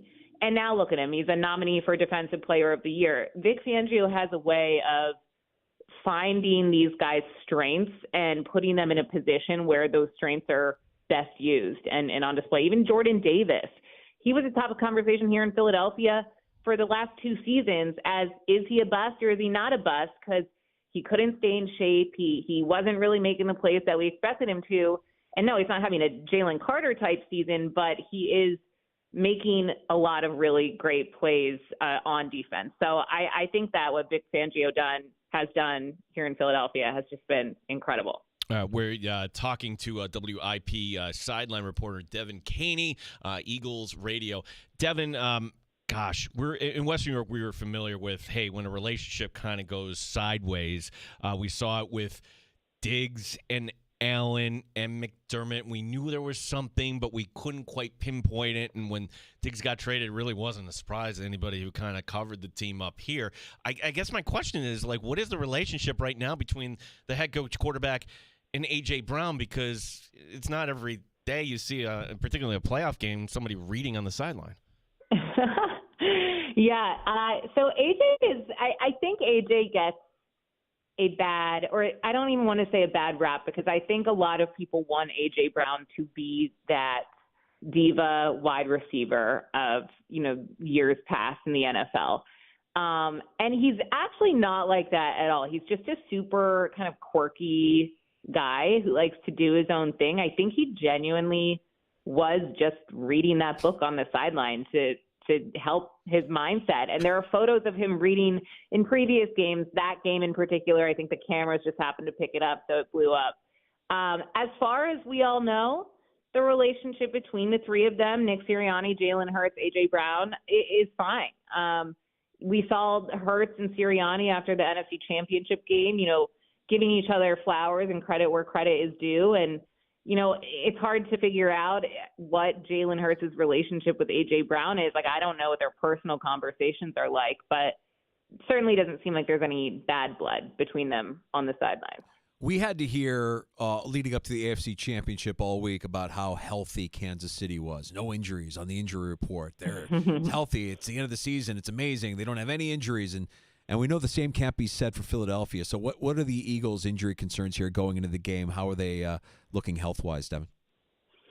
Yeah, well, A.J. Brown, I'll start with him. So he actually had been dealing with a knee injury the first few playoff games that I think was bugging him more than he or the team let on. He barely practiced at all. There was actually a practice where he ran out and media was still out there, and then maybe 2 minutes later, he walks off the field with a trainer, and it turned out he wasn't even supposed to be there because he was rehabbing that knee. But he told media this week that his knee, what he was dealing with, is completely healthy, and he feels better than he has in weeks. So that is a really good sign for the offense. Now, on defense, I mentioned Jalen Carter.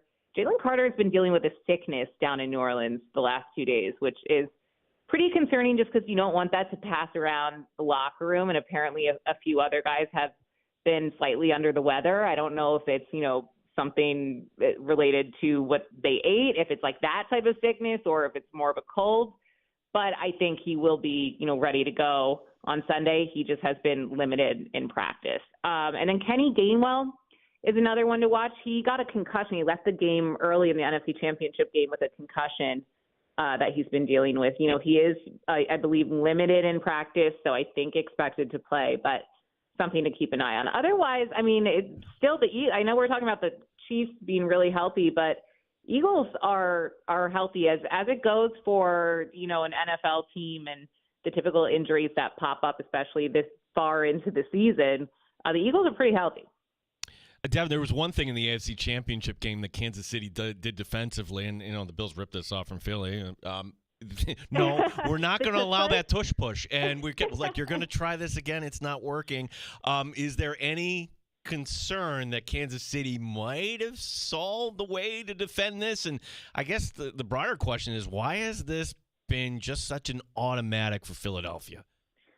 Well, first of all, we don't know if they really stopped Josh Allen and the Bills. I think that one is up for debate when you guys attempted it in that AFC Championship game. But, there have been teams, I feel, every week, it's like trying to stop Saquon. They try to stop the tush push, and they can't. It's pretty automatic, and I think that's the case because of the physical stature of the guys who are doing it. The Eagles' offensive line is massive and one of the best O-lines in the league. I think that certainly helps. And then Jalen Hurts himself. Jalen Hurts and Saquon Barkley together squat like over 1,400 pounds or something. So I think that has a lot to do with it. I don't think you're going to see a quarterback who's a little bit longer, a little bit leaner, who's not really getting on the ground and getting dirty. I don't think you're seeing someone like that, complete a tush push successfully. But I think it's just the gritty way of the offense, and also credit to Jeff Stoutland, who is the Eagles' offensive line coach, because he's a mastermind, and he apparently has a big part in that tush push play. Devin, you can hear her on WIP in Philadelphia, our Odyssey Sports sister station. Devin Caney, Eagles sideline reporter, joining us in the sports bar with Danger and Battaglia. And when you have a game of this magnitude where all eyes are going to be watching this football game, you explore every storyline that's out there. At least you feel like you explore every storyline is out there. I've got to ask, is anybody talking about a 6'5", 235-pound quarterback from North Dakota State with the blue-collar work ethic and Midwestern values who is now the backup to Patrick Mahomes in Kansas City? What does this game mean for Carson Wentz, the Ginger General? What an intro to that. Yeah, I know. It's kind of crazy that this is now, I guess, the second game where Carson Wentz will be a backup quarterback or going to a Super Bowl as backup and not playing because he was injured in that 2018 Super Bowl 52 and the Eagles won. So I know that some Philly media, my colleague Elliot Shore-Parks, I know caught up with Carson Wentz that opening night. And Carson, of course, he had the canned answer, nothing bad to say about Philadelphia. I enjoyed my time there, met my wife there, yada, yada, yada. But, I mean, look, if Carson Wentz is in the game, I'm not wishing injury on anyone, but that means that Mahomes is out. So I think any Eagles fan would take that. But it is funny to see a familiar face. You do have to wonder what it feels like for him watching the guy, Jalen Hurts, ball out the way he has been the last few seasons, leading his team to a second Super Bowl in 3 years. The guy who kind of took his job. It's got to sting a little bit. Yeah, no doubt about it. Gosh, you forget that Nick Foles actually won that Super Bowl for Philadelphia. Right. Yeah. That team. Devin, tell everybody, where people, what time the show is on WIP, and I'm assuming when do you fly down? Is it Friday, Saturday? Yeah, so I'm flying down first thing tomorrow morning. I'm very excited. I've had major FOMO from everyone having fun down there in New Orleans all week, so. I get to come in when the fun starts, though, when all the parties and the actual game happens. So I'm not on the air tomorrow, but typically I'm on the morning show, 6 a.m. to 10 a.m., and I'm the Eagles silent reporter. So if you want to listen on the Odyssey app, they're streaming every Eagles game, including the Super Bowl. I'm on with Merrill Reese and Mike Quick. Coverage starts at 6 p.m., but I believe we have a pregame show starting at 4 p.m. on WIP on Sunday. Devin, give everybody in Philadelphia our best. Really appreciate you giving us some of your time today. We know how busy this week has been for you and the entire crew there at WIP, doing a great job covering this team. Yeah, thanks so much, guys. Go Birds. You got it. There's Devin Caney, Eagles sideline reporter. Her inaugural visit in the sports bar, great success. You have to wonder what Carson Wentz is feeling. You have to wonder. I got to be honest. I totally forgot about that. Totally forgot about that. I'm like, where are you going? Oh, my gosh, that's right. Yeah. He's watching Jalen Hurts, a winner, guide that team to their second Super Bowl after he sat on the sideline with an injury watching Nick Foles give them a Super Bowl championship against the Patriots. I mean, I'm sure he's fine. I'm sure he's, got his millions in the bank, and he's, he has nothing but positive things. Of course he has nothing but positive things to say. It was his second year. He's going to win the MVP. And then he blows out his knee in the game in L.A., the Coliseum. Yep. And then it's that article from the Philly Voice. Do you remember this? Where you just had these teammates are like, if you're a bad teammate, and that was the rap on him, you can't recover from that. I don't know, and we probably could have explored this a little bit more with Devin, but was he a bad teammate or was he just different? Was he just set in his ways? Was he just a me first guy? Was he? Well, that is a bad for that position. If he's a me first guy, yes, that is justifiable. But or is he just quirky and different because he likes to go hunting and post pictures of his, of his game on on social media. I don't know, but yeah, it's a hard thing to recover. But bad locker room guy, bad teammate, you're not recovering from that. No. I mean, the one guy, like if you had to say, okay, who would fit that right now, the knock on him is Kyler Murray, the guy who just goes in and looks at his cell phone at halftime, is not really engaging with anybody, but that's for us from the outside. So. Yeah. Really appreciate that conversation with Devin and a little peek into what has gotten Philadelphia to where they are. I'm not going to take the Vic Fangio stat against Patrick Mahomes with a grain of salt. I think he's going to have to come up with something special to really disrupt Patrick Mahomes. And maybe it's as simple as Carter in the middle being that guy, being to the Eagles what Chris Jones is to the Chiefs, and being that disruptor, that game wrecker in the middle, if he has that kind of game. But what he has done, and she mentioned the rookies. I mean, I know how you feel about Cooper DeJean. Quinyon Mitchell's been fantastic this year. I mean, all three levels of that Philly defense is formidable. They're good defensively, and Vic Fangio just knows how to get the most out of those guys. It's going to be an interesting game. Go Birds. Are we making our predictions tomorrow? We're making our predictions tomorrow. It crossed my mind, honestly, for the first time. They're like, oh, gosh, we actually have to pick this thing on Friday. And like, I guess I'll put some thought into it tonight. Yeah, we sense the Chiefs' fatigue in our audience, and we're only going to invite Binkley on the show if the Chiefs lose. We're not even going to invite him. We're going to tell him he's coming on the show Monday if the Chiefs lose. He doesn't get an invite. We're telling him. It's a dictate. You know what? We'll put out the tweet joining us on the show tomorrow. No, Steve from Victor had it right. It's a dictate. It's not an invite. You're coming on the day after they lose, just so you could say, well, you know, guys, any team that has the opportunity to play at win three straight Super Bowls, and he's such a sorry if you got kids in the cars. He's such a dick that he's the guy the day after the Worthy trade. I wasn't screening the calls. We were out at the tap room at Bill Gray's. Like, he snuck by Dan DeLorean like, oh, it's Binkley calling in. Thanks again, guys. Thanks again. Thanks again. Hey, you're just going to do more deals with us? Thanks for giving us Xavier Worthy. Can you send me some beer there from Rochester? I want to celebrate another Chiefs championship. Yeah. It all stems back to the original, his first visit into the sports bar, the first time we had Jay on with us. Jay, what was the general reaction to Chiefs fans a week ago tonight when they ended up trading up to the Bills to select Patrick Mahomes? Thank you, Buffalo. I mean, Mahomes he didn't play his first year. No. We didn't know what he was going to become. Andy Reid must have known what he was going to become. Yeah, we're not allowed to do deals. Brandon Beane, lose their number. Do not do deals with the Chiefs ever. Ever again. Silly. And what happened? Worthy scores a touchdown in the AFC Championship game. And we smoked him. Just smoked Hamlin. Insane. Just insane. So, yeah, I think, I don't really care about being right with the Super Bowl. I might just pick with my heart tomorrow when we give our prediction, like Philadelphia 59, Kansas City 13. Just something outrageous. 81-0.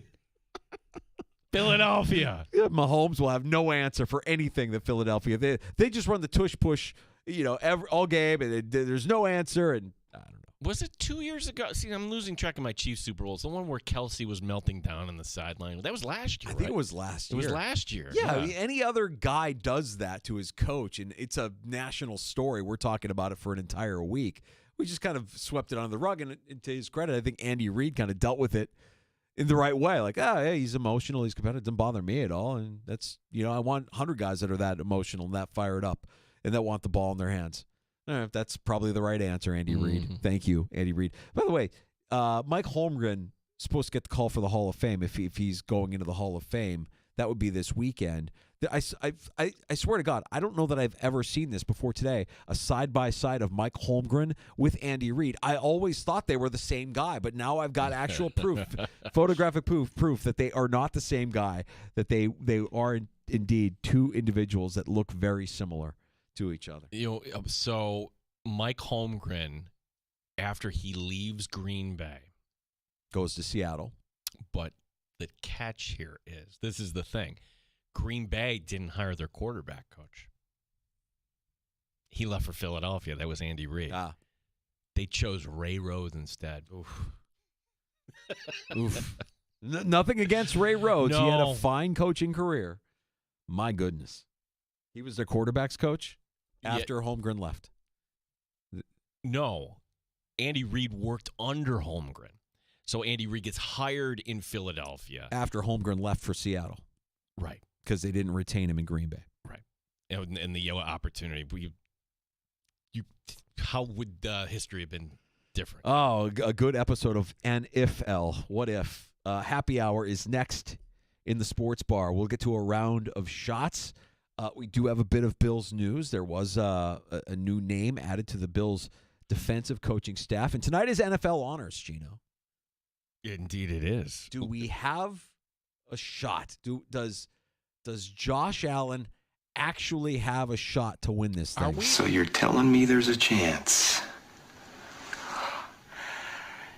Yeah! It's funny. Like, if Buffalo ever won a championship in anything, I'm not talking about the Bandits, right? We'd be going crazy. Like, what would be the appropriate response if Josh Allen wins the MVP tonight? What do you think his response will be if he wins the MVP tonight? Is it anything other than, this is bittersweet, I appreciate the award, but this is really not what I'm about? If he wins tonight, he will get up there and say, thank you to the voters. Certainly, so many great competitors. I don't take this lightly. I want to thank my teammates. And this isn't as important as what we're working toward. Yeah. It's not. There's not going to be any big curveball. The only thing that matters to me is bringing a Super Bowl to the people of Buffalo. If he says that, then I'll hit the lovey music. Yeah, go ahead. We're Smith. That's our guy. That's our quarterback. All right, we'll get to happy hour. We have time for your calls as well if you want to join us at 866-4FAN. 585-866-4326.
HD2 Rochester and streaming online and in the Odyssey app at The Fan Rochester. The sports leader, 95.7 FM and AM 950 The Fan Rochester, an Odyssey sports station.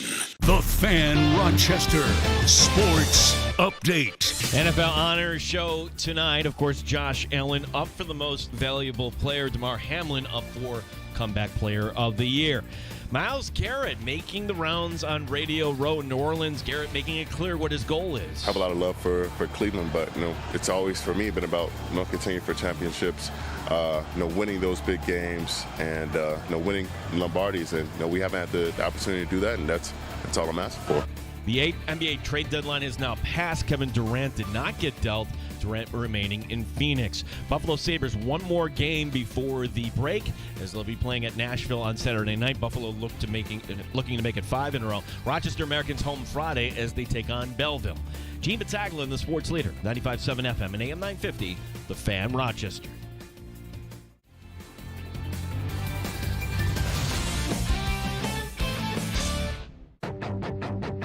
The Sports Bar with Danger and Battaglia. Myles Garrett did it. I have a lot of love for Cleveland, but it's always for me been about continuing for championships. Mike Danger. I think you should absolutely empty out your resources for a player like Myles Garrett. If he's available, you go get him. Go get him. What's it going to take to get Myles Garrett out of Cleveland and to the Buffalo Bills? Gene Battaglia. I'm just excited. Woo-hoo! That's how I feel. I'm salivating over the idea that Myles Garrett is available for the right price. The NFL Honors tonight. Super Bowl 59, it is the Eagles versus the Chiefs. I'm going with the Chiefs in this game. I can't bet against them. I like Kansas City to win the game. The NBA trade deadline. Guess who's back? Pete Alonso! Oh, thank you!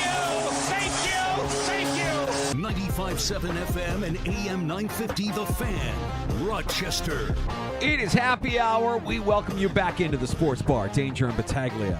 Glad you're with us. Rochester's only local sports talk show.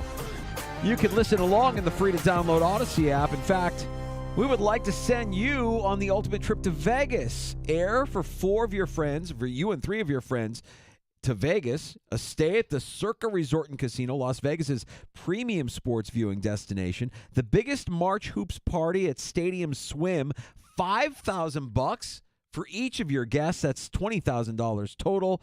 You'll fund the ultimate viewing experience for the first 2 rounds of the college basketball championships in March. It's simple. Download the free Odyssey app, log in, listen to the Fan Rochester or any participating station each day for at least an hour. That's your daily entry into our national contest. Good luck. I can say this. This might come across a little hot takey, Gene. I don't believe Syracuse will be in the tournament this year. Just going to throw that out there. Wow. Yeah, I That's know. going out I there. know. I'm Yeah. really hanging out there on a ledge. That's what you come to the Sports Bar for. Just bold predictions. I think the Sabres are going to fall short in their quest to make the playoffs, Danger. You don't believe that there's a chance? No. Okay. Well, speaking of the Sabres, tomorrow we will welcome in Paul Hamilton. We haven't had him on yet this season. Last time we had Paul on, want to take a guess? Amerks? It was in August. Oh, we did have him on in August. We had him in August. I forget why. Maybe it was just because we saw him at training camp and like, hey, he was covering the Bills for a little bit. Sure. But, yeah, I mean, in a year where you had the GM talking about taxes and palm trees, and you have your captain or your top player, I should say, in Tage Thompson in terms of offensive weapons getting laid out, and the guys on the ice, including the assistant captain, doesn't do a damn thing. Yeah, it's disgusting. It's. But they've won 4 straight, Gino. So here we go. I know. It's like it's hollow to me. Don't make me like you, Sabres. Well, Paul Hamilton, who, by the way, tomorrow, the way this times out, he's flying to Nashville. There's 1 flight per day that goes from Buffalo to Nashville direct. So Okay. he's going to be on that right after we talk to him. Great. Love that, and looking forward to that conversation. We'll also go to New Orleans and let R.J. Ochoa of SB Nation be our ears and eyes at the Super Bowl. He's great, so we'll talk to R.J., and, if you're a Cowboy fan, you might want to listen to that, too. So, R.J.'s just kind of living the life, right? You're going to these press conferences held by Apple, and there's the artists and everything else. It is one big party. Like, would you go to a Super Bowl town just to kind of experience all the activities. I think that would be without a ticket. I know people have done that. Sure. Yeah, you just want to be a part of the action. Yeah. Makes sense. The destinations all kind of, when you look at the history of the NFL, the destinations all make sense. There's a reason why certain markets don't get another shot at the Super Bowl. You get it like once when you get your new stadium if you're Detroit or you're Minnesota. Although Detroit, I hear great things about. I hear that Detroit is actually like really good. Detroit has built up down there.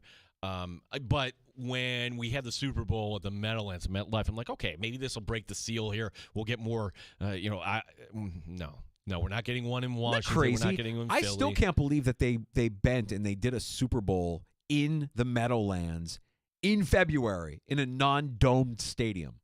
That's still like it worked out, but imagine how catastrophic it could have been if they had just what we had last night.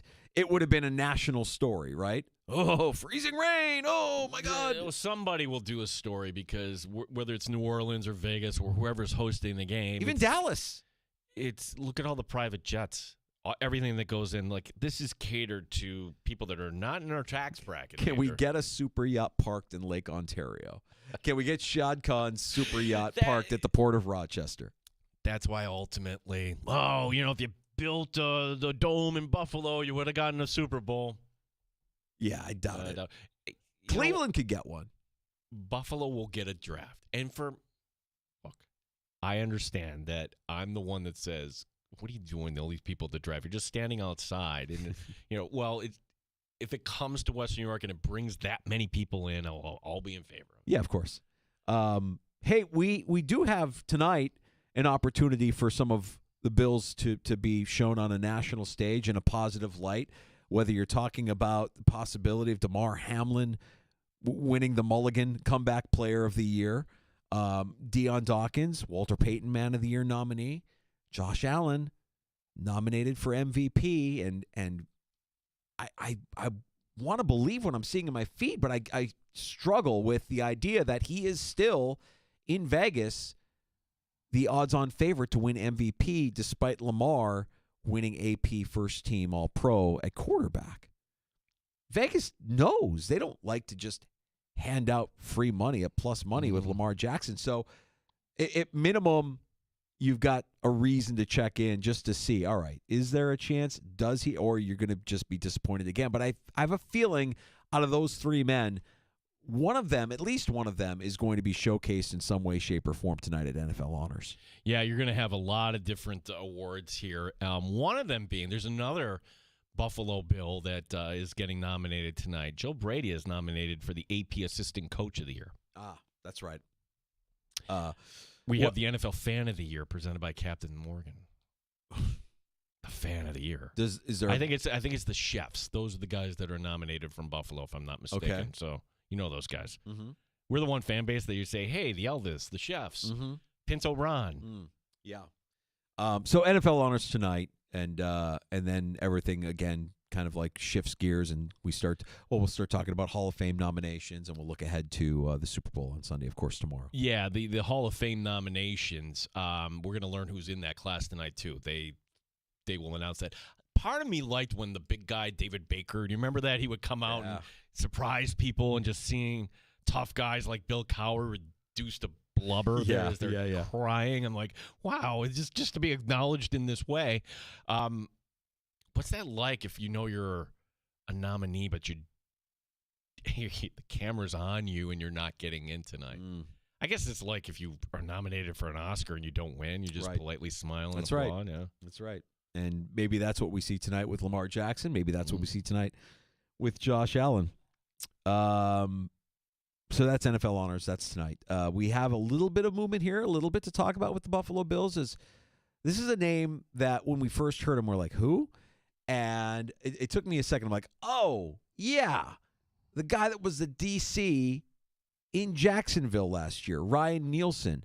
You go back to when the Bills played the Jags earlier this year, we had Mia O'Brien from 1010XL in Jacksonville on with us, and she kind of described this Jags defense as like constantly evolving and rotating. There's never, there's not a lot of continuity because guys are always rotating in and out. Ryan Nielsen the offensive coordinator, the architect behind that, has joined the Bills staff as a senior defensive assistant. So another voice in the room, not a voice of authority. He's not the DC, but there's a couple of different ways you could look at why you would make this move if you're the Buffalo Bills, if you're Sean McDermott. And if anything, you're looking at this like, okay, Sean McDermott, again, really feels like he's comfortable in his own skin right now, not threatened in any way, and is going to be big enough to say, maybe my way isn't always the right way. Can you add something to it? And I say that because last year the Jags were second in man coverage rate on defense. No, but that's a little misleading. They sucked at it, though. Okay, yeah, they played it. They were terrible. That was one of the worst defenses in the league. Right. Sure, you played it, and you weren't successful. So what does he bring to Buffalo? But, well, more experience in dealing with man coverage for a defense that didn't suck in man coverage. The Buffalo Bills, when they were in man, they were actually more efficient as a defense than they were in their base zone. If anything, like he doubled the number of sacks his first year when he was the defensive coordinator in Atlanta. So, oh, wow, that you put that on any resume, he's going to get hired here. It's the fact that where you just got the advisory role. What is it you do here?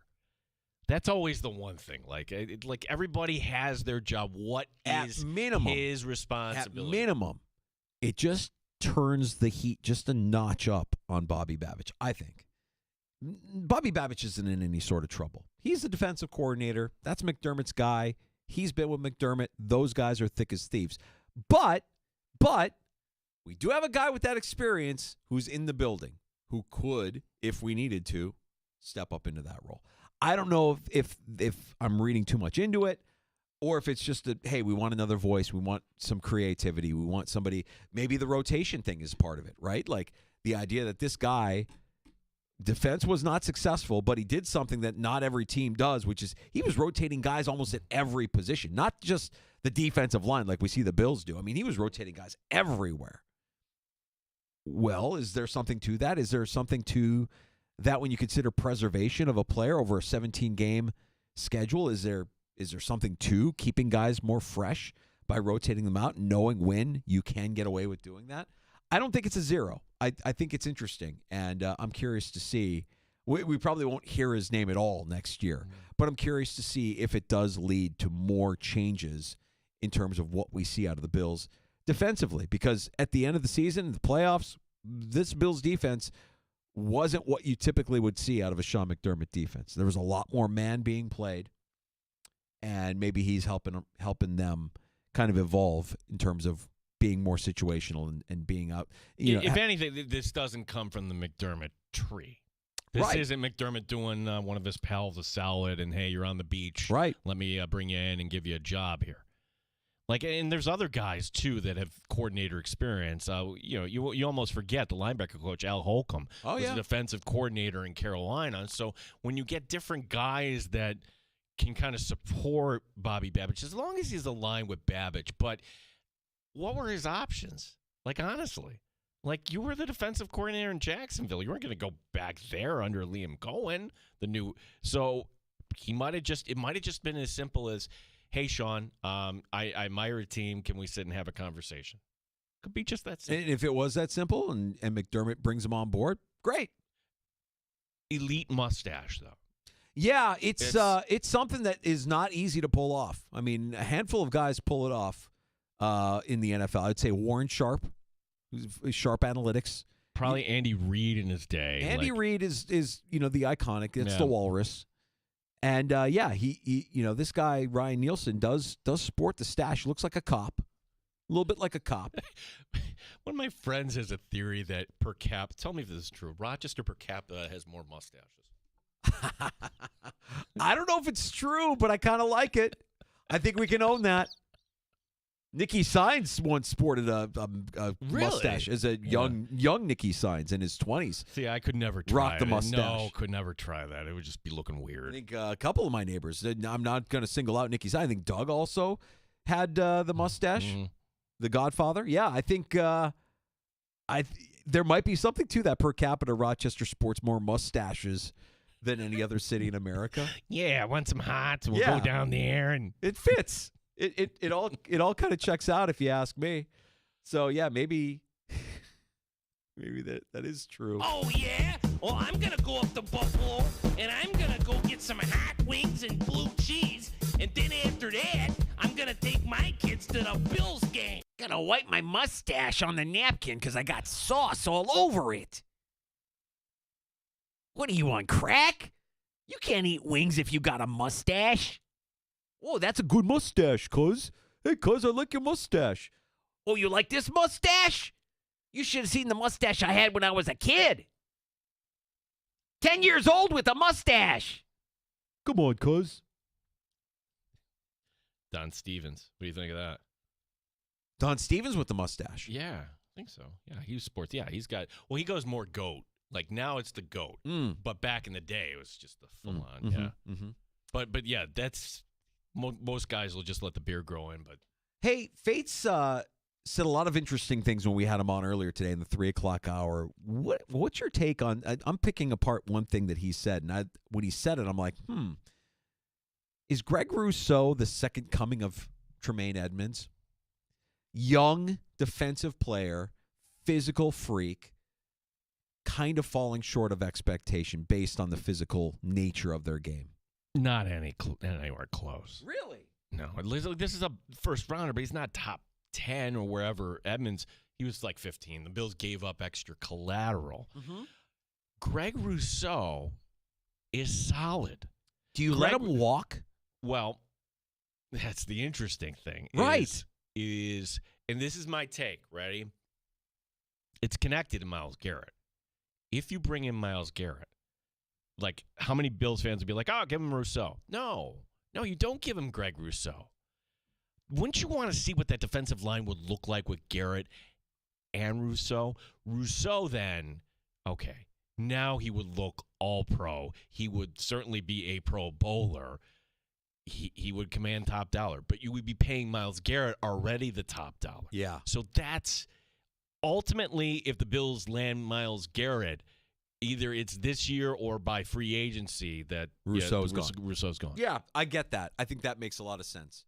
But I disagree with putting him in the Tremaine Edmonds category because I think Tremaine Edmonds just doesn't have a smart football IQ. Like not knowing where to be. And there's a reason why we're expecting all these big splash plays, and it just never happened. You got to have those instincts. I think instincts, but the physicality more than anything. Like you're a giant guy that if you're going sideline to sideline, you're menacing, and you just don't see it. You don't see the physical play that you would expect somebody with his size at that position. Wasn't Rousseau mattable? Wasn't that the word somebody used? I wanted to be mattable. Yeah. I think Rousseau he's such a nice guy. Like I don't see, like when you watch them this weekend, watch the Eagles. They play pissed off.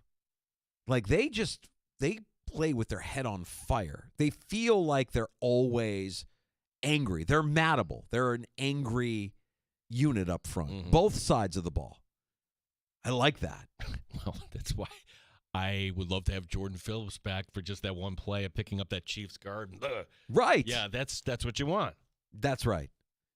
Yeah. And by the way, speaking of the Eagles, Devin Caney, Eagles sideline reporter, was great. Loved having her on with us just to kind of share with us the storylines that they're talking about in Philly leading up to Sunday's big game. If you missed Fatesy, if you missed Caney, you can get both of those conversations now wherever you get your podcasts. Search out the Sports Bar. That includes Apple Podcasts, Spotify, wherever you get your shows, and the free-to-download Odyssey app as well. Back to the award show tonight. I'm going to be tuning in. I'm sure a lot of Bills fans will be tuning in. And can we – I don't have any concern, but just my advice, let's one way or another just kind of take this in stride. This is not what everybody plays for. Like in Hollywood, I get the sense that when the Oscars happen, that's for some people their Super Bowl. Like honestly, like a career isn't complete unless you get that thing, in your hand. Mm-hmm. To me, this is almost like it's a made-for-TV event. Maybe we'll get to a point where the MVP, unless you're Cam Newton, who thinks the MVP was bigger than a Super Bowl. He absolutely wants it. Give me the individual accolade. It tells everybody that I did my job. You could also just say, you know what, I went to work every day. I did my job. You don't want the championship, the team? No? Okay. That kind of tells you all you need to know about Cam Newton and why he never won a Super Bowl, really. Yeah. I mean, we have that lasting image of him not diving for a loose ball in the biggest stage of his career. And, well, that, again, tells you all you really need to know.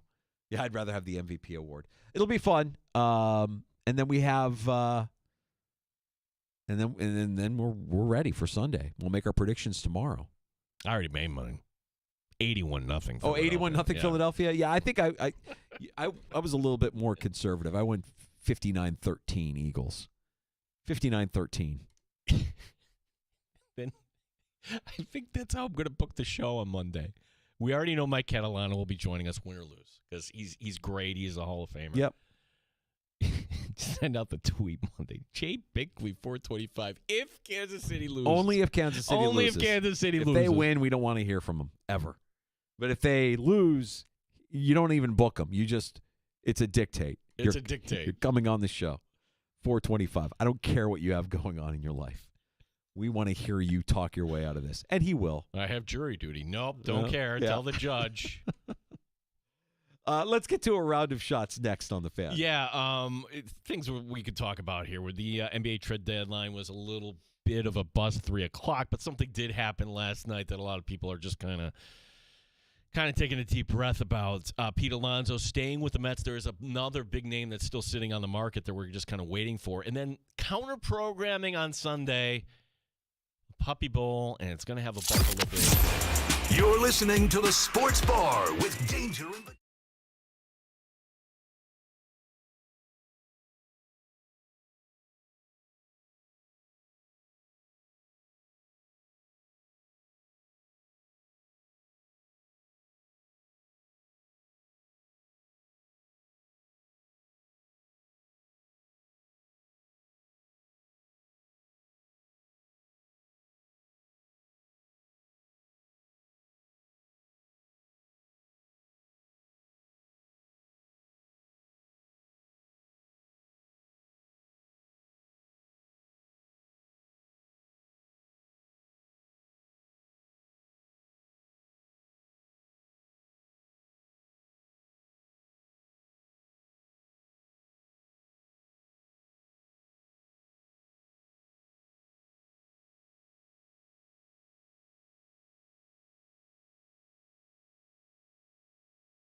Sports Update. NFL Honors Show tonight, which means we'll learn who the MVP will be awarded to. Of course, Josh Allen is up for that. Also up, Joe Brady for the Assistant Coach of the Year. Tamar Hamlin up for the Comeback Player of the Year. Myles Garrett making the rounds on Radio Row. Garrett says he's keeping his options open. I mean, there are definitely contenders on the AFC side and NFC side. I'm not, glued to anyone at the certain moment. Like I said, I just want to be in a position to, to play in those big games and win big games, and feel like I can make a meaningful impact and elevate a team and take them over the top. The NBA trade deadline passing. Kevin Durant did not get dealt. He remains in Phoenix. Buffalo Sabres are off until Saturday when they play at Nashville. They're looking to make it 5 in a row. The Amerks tomorrow night hosting Belleville. Gene Battaglia in the Sports Leader, 95.7 FM and AM 950, The Fan, Rochester.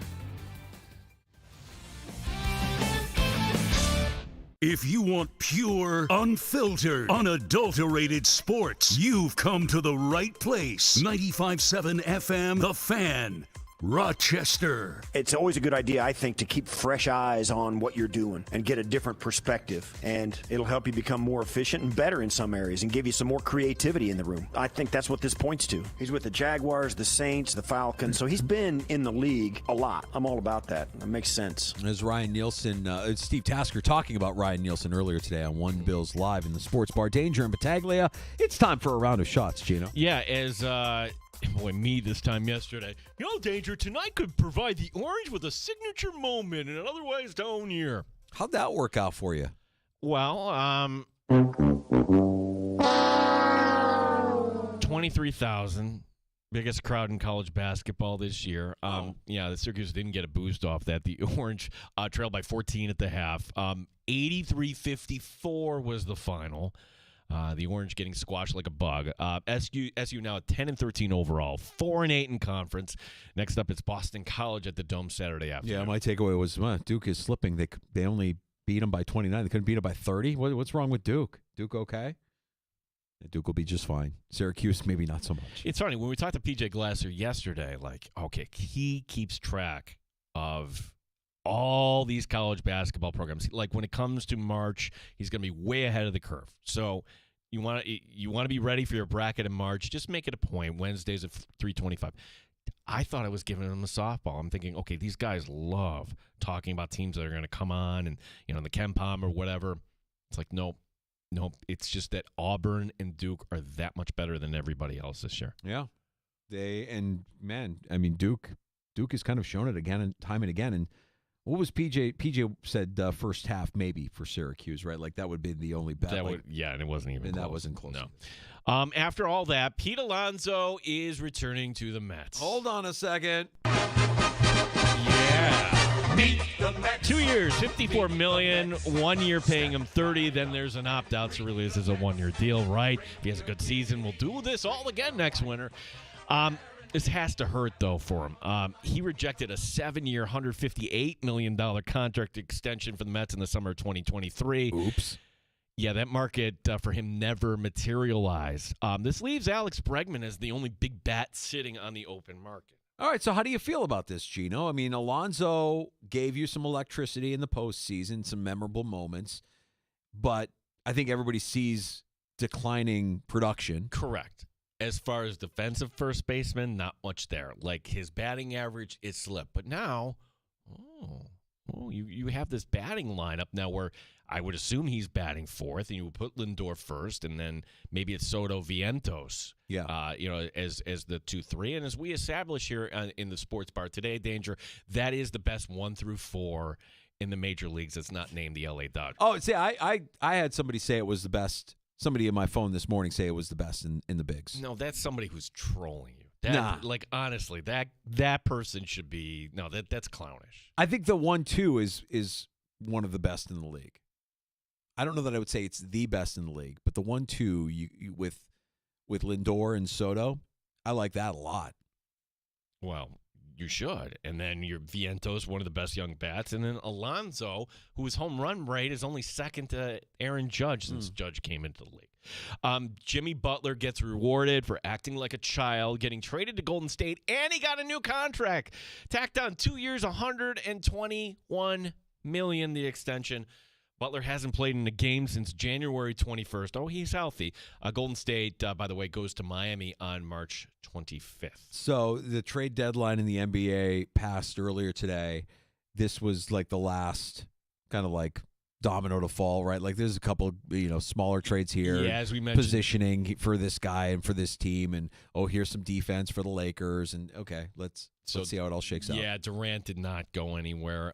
Tonight in the NBA, 6 games, the doubleheader on TNT.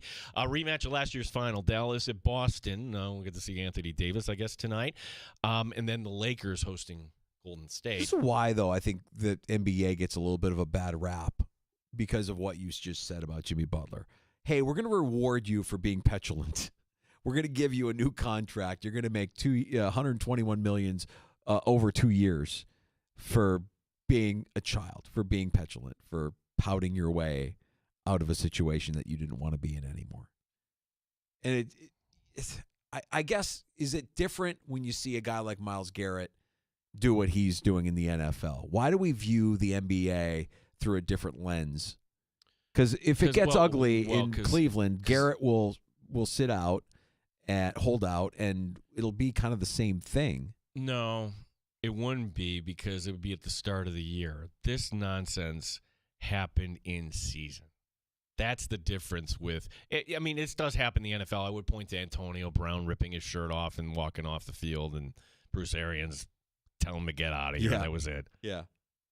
Yeah, it's a little disheartening, but we'll see what Golden State can do now with Jimmy Butler there. And they desperately wanted somebody that can help push them and make a run while they still have Steph. So there you go. If I can go back to baseball here for just a second, because I was looking for something on this. Now I have it. Sure. Alex Bregman talking about why he's still out there. Red Sox fans are not going to be happy with this, because I think a lot of Sox fans are thinking, okay, we put him in the lineup, and that would make a – there are 2 teams right now that apparently are in a little bit of a bidding war. One being your Cubs. Yep. Other being the Jays. Which, like, if you had just the contracts A and B, you're not going to Toronto with the taxes up there.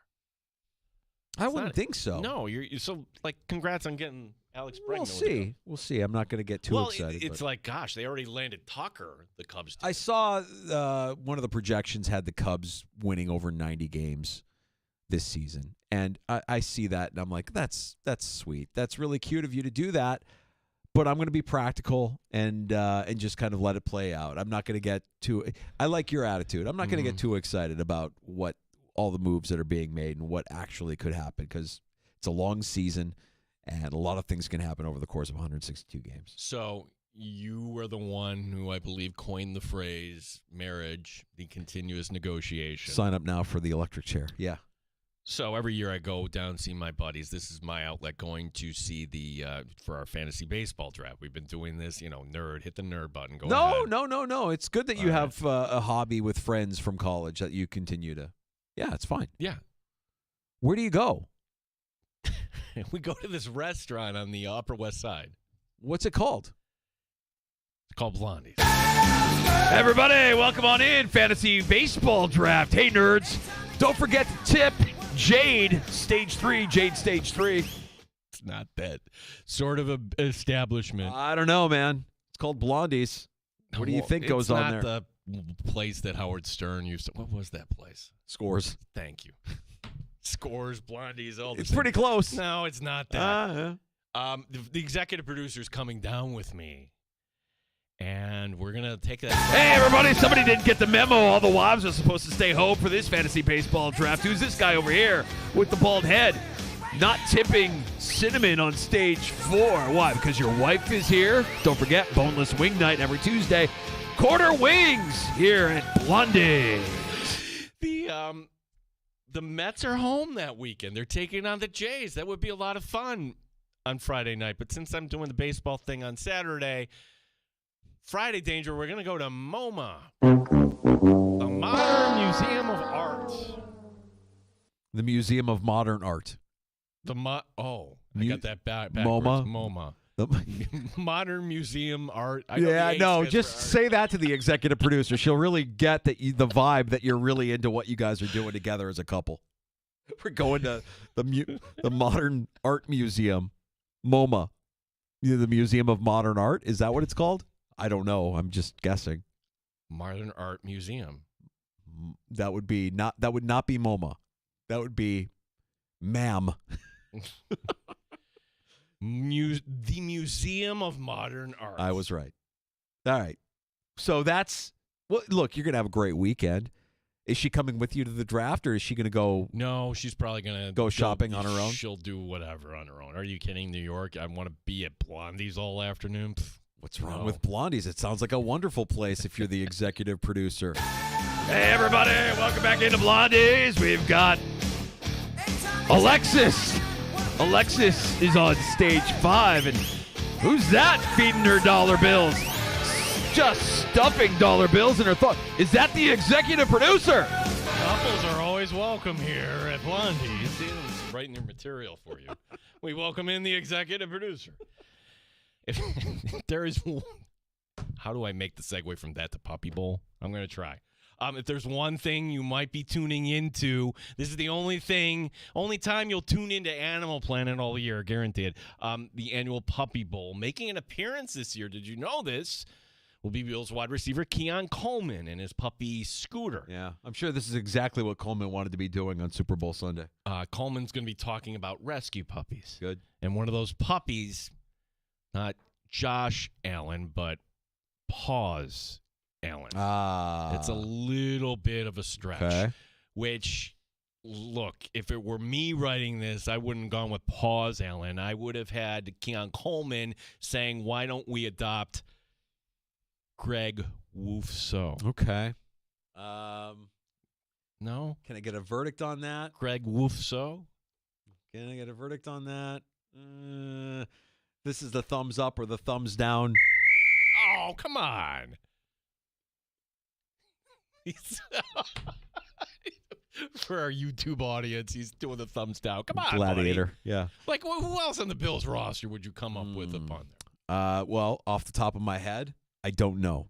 But if you gave me, you can smell the wood burning as I'm trying to come up with something.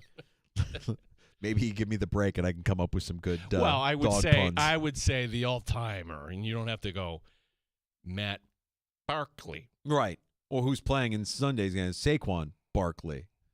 Sharquan Sharkley, by the way, is making an appearance. Do you know did I ever share the genesis of Sharquan Sharkley with you? I have no idea. I know you just I kinda just said say that, it. yeah. Like I know. I don't have Tourette's, I swear. These are things that pop into my head. You might, but go on. Maybe a touch. But my niece, Gemma, is a Penn State student. She's been enamored with Penn State because her old man went to Penn State, and they're Penn State fans, and she's a Penn State fan and loves Penn State. So she's been watching games her whole life. And no, it's not a cult, but go on. When Saquon Barkley was at Penn State, they were such fans of Saquon Barkley that for one of her art projects in school, I can't remember if it was middle school, high school, whatever it was, she did like a clay model of a shark, and she painted it. She put on the side of the shark, Sharquan Sharkley. And I remember the first time I saw it, I just burst out laughing. I'm like, that is awesome. Sharquan Sharkley? Are you kidding me? I love that thing. Sharquan Sharkley is going to be in the cave for the game on Sunday. Eagles by at least 4 scores with Sharquan Sharkley in the cave. I hope for your Super Bowl party, you're not watching with a Giants fan. No. No Giants fans at the Super Bowl party at my house. None. Because that's going to be tough. It's a bitter pill to swallow. But Sharquan Sharkley will be there, so I'm excited about that. Let's get to last call next, 866-4326. If you want to have the final word in the sports bar, we'll tell you who's stopping by tomorrow as we kick off your sports weekend. 866-4FAN. You're listening.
FAN 866-432-6. The Sports Bar with Danger and Battaglia on the Sports Leader 95.7 FM and AM 950 The Fan, Rochester.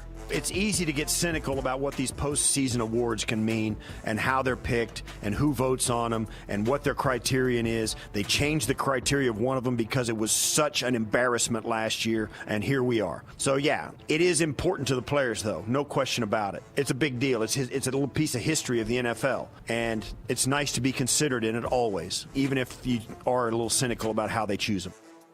There's Steve Tasker. Speaking of being cynical, well, that man deserves to be in the Hall of Fame. It needs to happen. I know. Don't bring it up to him. Dude, don't. I hear that once in a while. Like you're thinking, hey, Steve, you don't want to hear it. Yeah. And I hope it does happen in his lifetime. NFL honors tonight. We'll see if Joe Brady, Josh Allen, Deion Dawkins, or Damar Hamlin walk away with any awards. Dog names. Okay, dog names. This came up. So Keon Coleman, as we were just mentioning, if you're just tuning in, welcome. Puppy Bowl, Keon Coleman will be there. He's with his dog. And one of the rescue dogs, instead of Josh Allen, they named him Paws Allen, which, okay, that is a stretch. We could do better as the Bills Mafia here, right? And I suggested Greg Woofso. Okay, not bad. All right, this from Chris in South Central Kentucky. What about Deion Dawkins? Oh, I can do better than that. How about Josh? How about Paws Allen's favorite target at tight end, Dogson Knox? Dogson Knox. And how about one of his top wide receivers? This according to Chris. Khalil Shitzu. Khalil Shitzu? Yeah, that's. Yeah. I'm Chris, I'm trying to sell that for you, bud. Going down, thumbs down on that one. We were talking earlier about your buddy who believes that Rochesterians per capita sport more mustaches than anywhere else in the country. Which might be true. Why do so many Rochesterians sport mustaches, Gene? Because they're Italian! Yeah, you got a problem with mustaches? Hey! Oh, yeah! There was a story on the Eagles. I think Connor Orr of SI put it out, talking about what the Eagles have done all season long. And it really is less about them being better than everybody else. It's not that they're better than everybody else. They're more Italian than everybody else. That they're actually doing like all these Italian things pregame and like like their culture, like they wear Rocky gear and like they're not better than everybody else. They're just more Italian. What does mafia mean? I mean, family. That's right. Yeah, like honestly, like we should be the ones. Like, hey, they're just more Italian. More Italian. I can't wait until September where we can play a little Bruno Martini. Yeah, those were good times. Those were the good times. Those were good times. So tomorrow on the show, we will kind of put a bow on the week leading up to the Super Bowl. We're all excited for Sunday. Well, we're not excited, but I'm watching. I don't believe the people that are saying they're boycotting the Super Bowl. I don't believe it. Show me what you're doing instead, and maybe I'll buy into it. I'm going to the mag, Danger. I know you are, but you're going to be back in time for kickoff. That's true. We'll have our guy in New Orleans. Let him be our ears and eyes from SB Nation. That's our buddy, Blogging the Boys. RJ Ochoa will be stopping by just after 4 o'clock tomorrow afternoon. Yeah, he was at the Apple press conference today. Like, I don't the performance get out. Hey, how's that going to go there? Like, what do you even ask? Was Kendrick Lamar doing a press conference? Yeah. Is that what it is? That's what it was. Oh, okay. That's cool. I would like to check that out. Maybe I'm the only person in the room that cares about the halftime. I'm excited to see Kendrick Lamar at halftime. Like, nothing is going to top the Gen X halftime from 2 years ago. I'm sorry, in Los Angeles. Oh, the hip hop one with Dr. Dre and Snoop and 50 Cent, Eminem. Yeah, that was pretty good. It's pretty good. I mean, we could rank Super Bowl halftime performances. Oh, but let me tell you, in the rain in Miami, let me tell you, there's only one. I saw Prince. Still get goosebumps. Matthew Caller was sharing it earlier this week on the anniversary of that performance. And Caller and I agree. I still get the goosebumps. I get chills when I watch that performance. You had a man crush on Prince. Prince was great, man. He was great. I know you like to think I was really distraught and really emotional when he passed away. You were.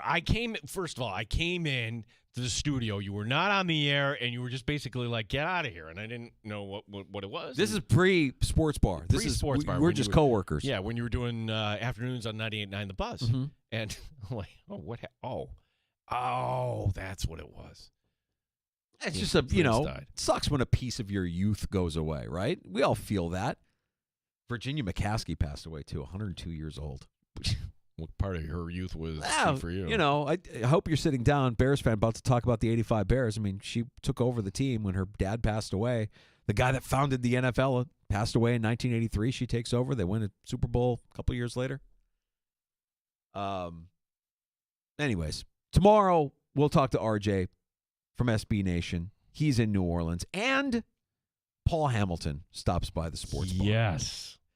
So the Sabres back on the ice Saturday? Saturday nights. I think Paul might have some thoughts. What's great about when we have Paul on with us is I think he recognizes we're kind of outside of the blast zone, and I feel like he can say things here that he might not be able to say in other places. No, I think he says it over there. He doesn't hold back anywhere. No, it's the difference between the Sabres and the Bills. Like you're not getting any call from the Sabres like, hey, you were too critical on WGR today. Why are you doing that? Blah, blah, blah, blah. Yeah. Yeah. Well, if hey, they've won 4 in a row. Maybe they get 5 wins in a row going into the break here. But we'll talk about what has been going on. You're listening to the Sports Bar with Danger and Battaglia. 95.7 FM and AM 950. The Fan, Rochester. Just sloppy, Gene. I'm just completely sloppy. Your today. head okay? No. I'm in a million different directions. I'm listening, Danger.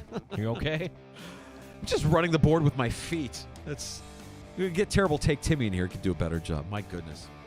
So there you go. Paul Hamilton tomorrow, 3:25. RJ Ochoa just after 4 o'clock from New Orleans.